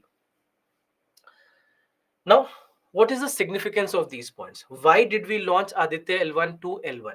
Just understand this. L1 is a point that always remains between the sun and the earth. All right. It's a point that always remains between the sun and the earth. So as the earth moves, so for example, when the earth moves from here to here, L1 also moves. So what happens is that then the straight line joining the sun and the earth will be this, right? So now what happens is that L1 now moves here. Now L1 will be here. L2 now moves here. Similarly, L3 would have moved here. L4 and L5 also would have moved. Now L4 and L5, they are 60 degrees. They make an angle of 60 degrees with the straight line joining the sun and the earth. So even they would move. So L5 now would be somewhere here maybe. So this is where you'll have L5. L4 will be somewhere here. So every point would move. All right. This entire system moves. This entire system, as the earth revolves, all these points also will keep on revolving. So their relative positions always remain the fix. It's not that the earth will move and L1 will remain here. No. As the earth moves, L1 also moves. So that's why L1 will be always between the sun and the earth. It will always lie on this particular line that joins the sun and the earth. And that's why Aditya L1 has been sent to L1, because from there it can look at the sun for 24 hours a day. It can take observations of the sun for 24 hours a day. And that's why L1 is the best suited point to have a solar mission. And that is why Aditya L1 has been sent to L1. Similarly, why L2? Why James Webb Space Telescope and the Euclid mission, why have been they have been sent to L2? Because L2 lies where? L2 lies behind the earth, right? L2 lies behind the earth, meaning that it is in the shadow of the earth. You have the sun this side, you have the earth, you have L2 here. So L2 is in the shadow of the earth. Now what is the significance of this shadow? It is being protected from the harmful radiations of the sun and the bright light and radiations that the sun comes with. So this is a point that is being shielded from all that. And that's why when you have a space telescope, it's the best place for a space telescope, because it's completely dark, it's away from the radiations, and that's why it can take much better observations of the universe from this particular point. And that's why L2 as a point becomes very, very significant for these kind of space telescopes. And that is the reason why James Webb Space Telescope or even the Euclid mission, why they have been sent to L2. Now L4 and L5, these are stable points, and not very significant for us directly, but there has been a mission for L4 and L5 also. There was a mission called as stereo mission to do a three-dimensional analysis of the sun, or of the shape of the sun. So this stereo mission was sent to uh, L4 and L5. Set of two satellites, one sent to L4, one sent to L5. L3 specifically does not have any specific application for us, because L3 lies behind the sun. So just imagine you have this big ball of gas between the earth and L3. So communicating with L3 is impossible. For all practical purposes, it's impossible for us to communicate with L3, because it lies behind. It is, you can say in a manner, it is the blind spot for the earth. So that's why we do not really have any specific applications for L3, unless you are an alien. Unless you are an alien, somebody who wants to attack the earth, then in that case you can simply go to L3, put your spaceship at L3, and then launch an attack from there. Nobody will ever come to know that you are staying at L3. So that is the significance of L3, but I am very sure that none of you in this classroom have that motive. But if you have, then I've given you a scheme. So these are Lagrange points. So in that case, that's why just understand Lagrange points, where we are talking about all the forces. One on one end you have the earth, on the other end you have the sun, and they are basically pulling and they are balancing the forces. And that's why these are the points where all these forces are being balanced. So these are Lagrange points. These are Lagrange points where all the forces, especially the gravitational force of a two body system, is basically getting completely balanced, right? So this is what is happening to all of you right now with all the preparation that you're doing. So now, in terms of Aditya L1 mission, just understand a few things, that because Aditya L1 mission also has been in the news constantly. So every time there is a news related to Aditya L1 mission, try to understand what this news is about. So for example, we see that there was this news in December about Aditya L1, that Aditya L1 unveils full disk images of the sun, and it has used 11 filters to show new details. So the name of this instrument is SUIT, which stands for Solar Ultraviolet Imaging Telescope. All right, this is Solar Ultraviolet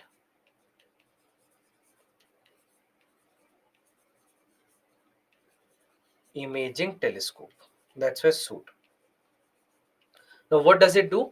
It has been designed to observe the sun in near ultraviolet wavelength range, and the primary goal is to understand the processes occurring in the sun's photosphere and chromosphere. And now, in these kind of when it comes to this news, just understand how to interpret this news. Every time these kind of news articles come, just know in one line what is this news talking about. Just in one line, that here it talks about suit. So what is suit? We'll try to understand what suit is. So suit does an ultraviolet imaging, right? It is related to ultraviolet imaging, and these are the pictures that were given by this suit, applying filters, right? Applying different filters to identify various aspects of what's happening on the sun. So just as how you might also apply filters in various images that you take for Instagram, similarly this also is where they have taken applied various filters, and they have shown all these different pictures. And this is where they are identifying the various phenomena that are associated with the sun, about sunspots, about solar flares, about solar winds, etc. They get better understanding and images based on that. So that is basically what the role of suit is. Similarly, this has been in the news. Another instrument that is on board this Aditya L1, and this is, the name is Plasma Analyzer Package for Aditya, that is PAPA. So PAPA. This is Plasma Analyzer Package for Aditya. Now, this is basically something that is meant for the measurement of solar winds, electrons, and ions. So solar wind, so that's why just one line, if you know just one line of what it is doing, it's more than enough for you for the examination, especially from your prelims perspective. This is more than enough. So just try to remember all these things, that what exactly is it related to. So this is basically measurement of solar winds, electron, and ions. And if you remember, we had discussed this, that yesterday we had discussed it, that when it comes to solar winds, it is release of a lot of magnetic particles along with a lot of charged particles, correct? So this is where it is analyzing all these charged particles which are being released through solar winds. So that is what it is related to. And I'm not sure whether you get this reference or not. If you have seen the film, the word Papa was uttered by Ranbir Kapoor at least 100 times. So now, so this was in the news, and this was in the news in February. On 23rd of February, this news was published. And then another news, if you see, for example, in the month of January, this was about the magnetometer. That magnetometer boom has now been deployed. Now, when it comes to magnetometer, just understand this, that overall, when it comes to this magnetometer boom, this is basically related to the design of the spacecraft and how exactly the magnetometer will be used to ensure that magnetometer does not get harmed because of the interference from the sun. Now, magnetometer basically will do magnetic measurement. That's a magnetometer. Even if you don't know what magnetometer does, it must be something related to magnetism, right? Magnetometer, so related to magnetism, and exactly this is what it is. It is supposed to do the magnetic analysis of all the particles and all the magnetism that is coming from the sun. That is exactly what it is related to. So that's why all these one by one you'll see that suit has come in news, Papa has come in news, magnetometer has come in news. Before that, Helios or Hell 1 OS was also in the news. So that's why one by one, if it is in the news, just try to know about it in one line or two lines. That's it, not more than that. If you do that much, it's more than enough for you from examination perspective, especially in the prelims examination, right? So let's stop the class here itself.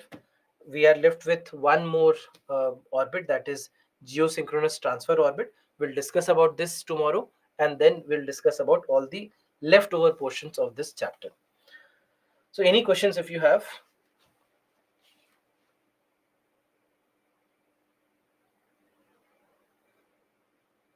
Thank you and have a blessed day to all of you.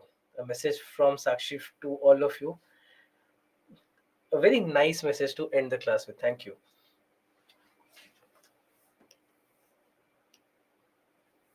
Yeah, any question if you have, anything that you need to ask?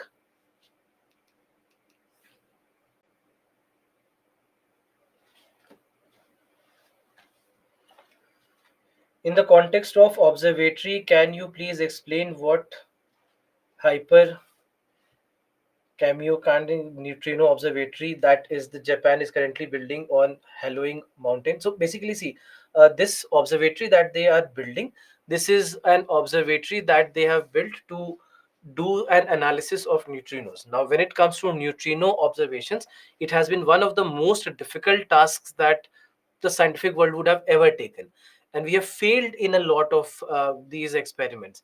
That, for example, there was an experiment to find a certain type of neutrino.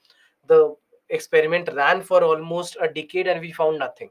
Similarly, there are a lot of these experiments related to neutrinos that haven't done well, because detection of neutrinos is very very difficult, because they do not have any charge, they have hardly any mass, and that's why they almost show nothing in experiments. So we do have neutrino observatories. Even India will be building a neutrino observatory, but building neutrinos or having neutrino observatories have been very very difficult, and this is one of the new, you can say, ways in which Japan now will be trying to observe neutrinos.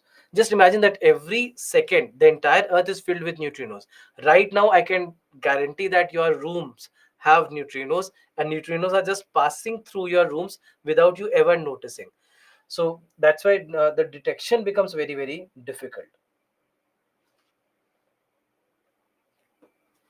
Better to spy on enemies with regard to nano satellites. Yeah, we can do that, but we have not done it yet.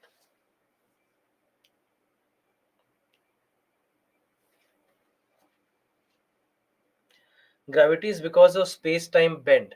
This is actually a theory about gravity, the larger theory about gravity, that gravity could be because of that. But again, very difficult to say. When you look at uh, uh, the proper scientific or technical analysis of what gravity is and how gravity particles might behave, then this is where it actually it uh, transpires in that sense, that gravity is because of space-time bend. But in simpler terms, I mean, in simple logic of what we apply at the level of what we are discussing, that's not required.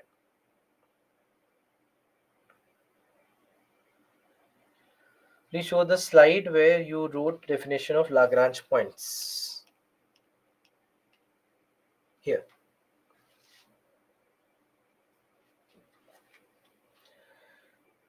Papa, Helios, are these all devices or satellites? These are all payloads. You can say that these are all payloads which are there in that space mission.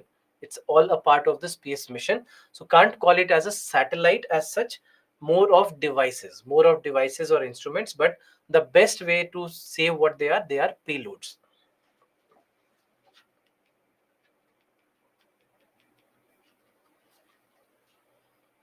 What is the impact of neutrinos? See, impact wise, we do not really feel anything about the neutrinos, just that we know that neutrinos have been present since the early part of the universe, since the universe began. So neutrinos can give us an insight to a lot of forces and matter that exist. So that is where the significance is more from the perspective of the studies rather than anything else.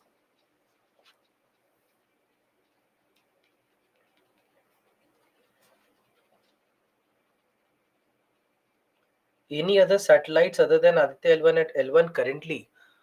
Not that I know of, but I'm not sure. I mean, this you'll have to search. I'm not sure. How to remind current affairs, 1 year current affairs. See, the best way to read current affairs is when you read it along with a topic. Now, as we just discussed the three topics, one being about magnetometer, another one being about suit, another one being about Papa, and all these are what? At different points. If you see, one news came one news came in February, one news came in December, one news came in January. So if you make a date wise current affairs notes, then it's not going to help. Then it's a very difficult task to read current affairs. But when you read it along with a topic, when you complete that current affairs along with a topic, this is where revising current affairs becomes easier and remembering it becomes easier.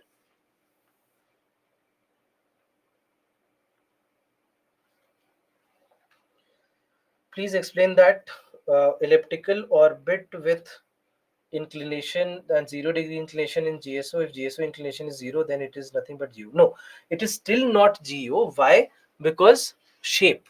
Shape is circular, right? Shape has to be circular. Right? Anyway, geostationary orbits are special case of geosynchronous also. So it's not that you cannot say that geostationary are geosynchronous. Geostationary orbits are geosynchronous orbits only.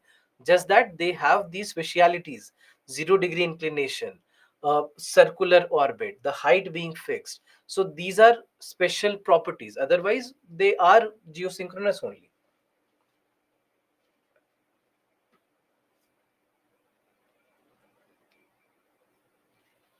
Is it possible? Uh, is it possible that a callback be arranged for me? Yes, one. It is possible. I mean, if let's say there is some issue with mentorship, if you want to, if you can just drop me an email, I'll just forward the same to the mentor so that they'll call you back. Because otherwise, I will not know how to ask them to call you.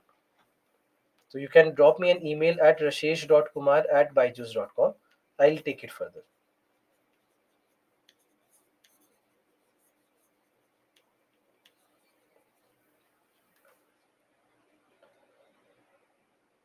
Leaderboard. Acha. Let me show you the leaderboard.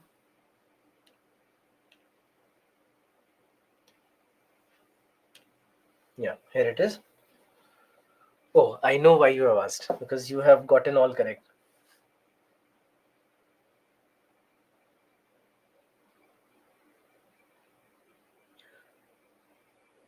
What are the things that we need to know, remember about space missions? Just the basics, and only if that space mission has been very significant either for India. So Indian space missions will be important, but foreign space missions, the ones launched by NASA or European Space Agency or by Japan or China, etc., they'll be only important if this is something very significant. Otherwise, they'll keep on launching satellites as we do. They also keep on launching satellite all the time. So you cannot remember everything. You cannot even try to remember everything. But the ones which are very significant, for example, the Euclid mission, as we discussed, is very, very significant. So these kind of missions, are more important.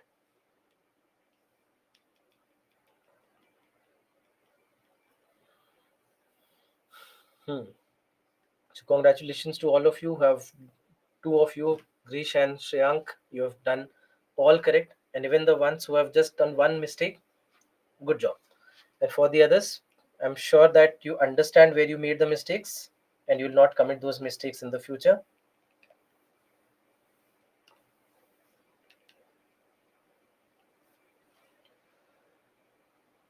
What is Trojan asteroids? As we discussed, the Trojan asteroids are the asteroids which will largely be clinging onto L4 or L5 of a planet, and they'll move along with the planet. They'll be stuck at that orbit and they'll be moving along with the orbit.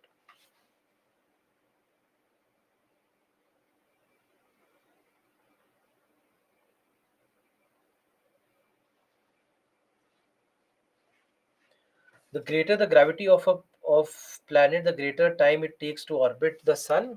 We can't really say that, because apart from I mean, it's not only a function of gravity, it's also a function of the distance altogether, and that will determine the time that it takes to orbit the sun.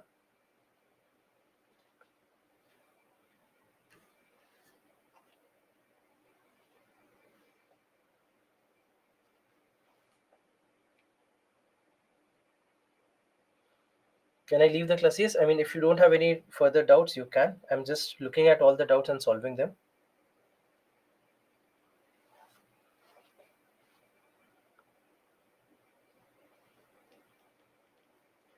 Since forces are balanced at L1, will it make spacecraft fuel efficient at this point? Uh, See, what happens is that it's not a point, but rather a, you can say, a position, or rather a region. So what happens is that if this is L1, the satellites will keep on revolving around it. Okay, it will keep on revolving around it, powered by solar energy also, because it is near the sun, and also some fuel that we are using. So yes, it is does not it will not have a lot of wear and tear, but still you will need fuel to run it.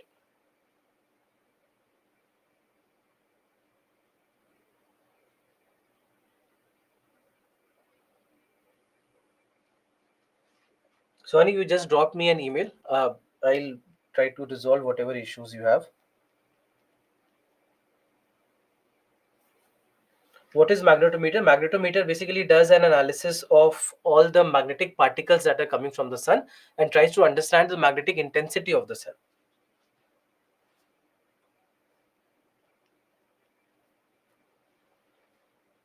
If you're giving attempt after 3 years, then no need to remember all that. Depends. I mean, if it is still in the news 3 years from now, then you'll have to be remember it. Otherwise, no.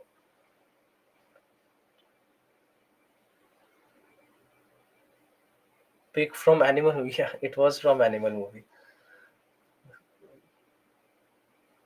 Thank you, sir. I like your class very much. It's like cakewalk and don't feel any giddiness throughout the classroom. Thank you so much. And I hope that others also feel the same. I try my best. You also have to bear with me as much as you can, because I know that it's a science class and it takes a lot of effort for a lot of you to sit through the class. But still, since you sit through the class, that's good enough for me.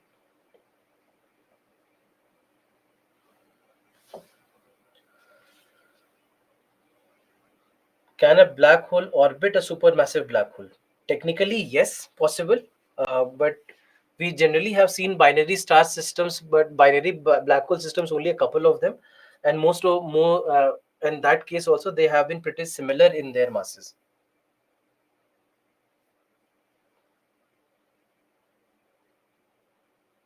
Geo is circular and zero inclination. GSO also same distance, but with same inclination and shape is elliptical. That's correct. Yeah, this is correct.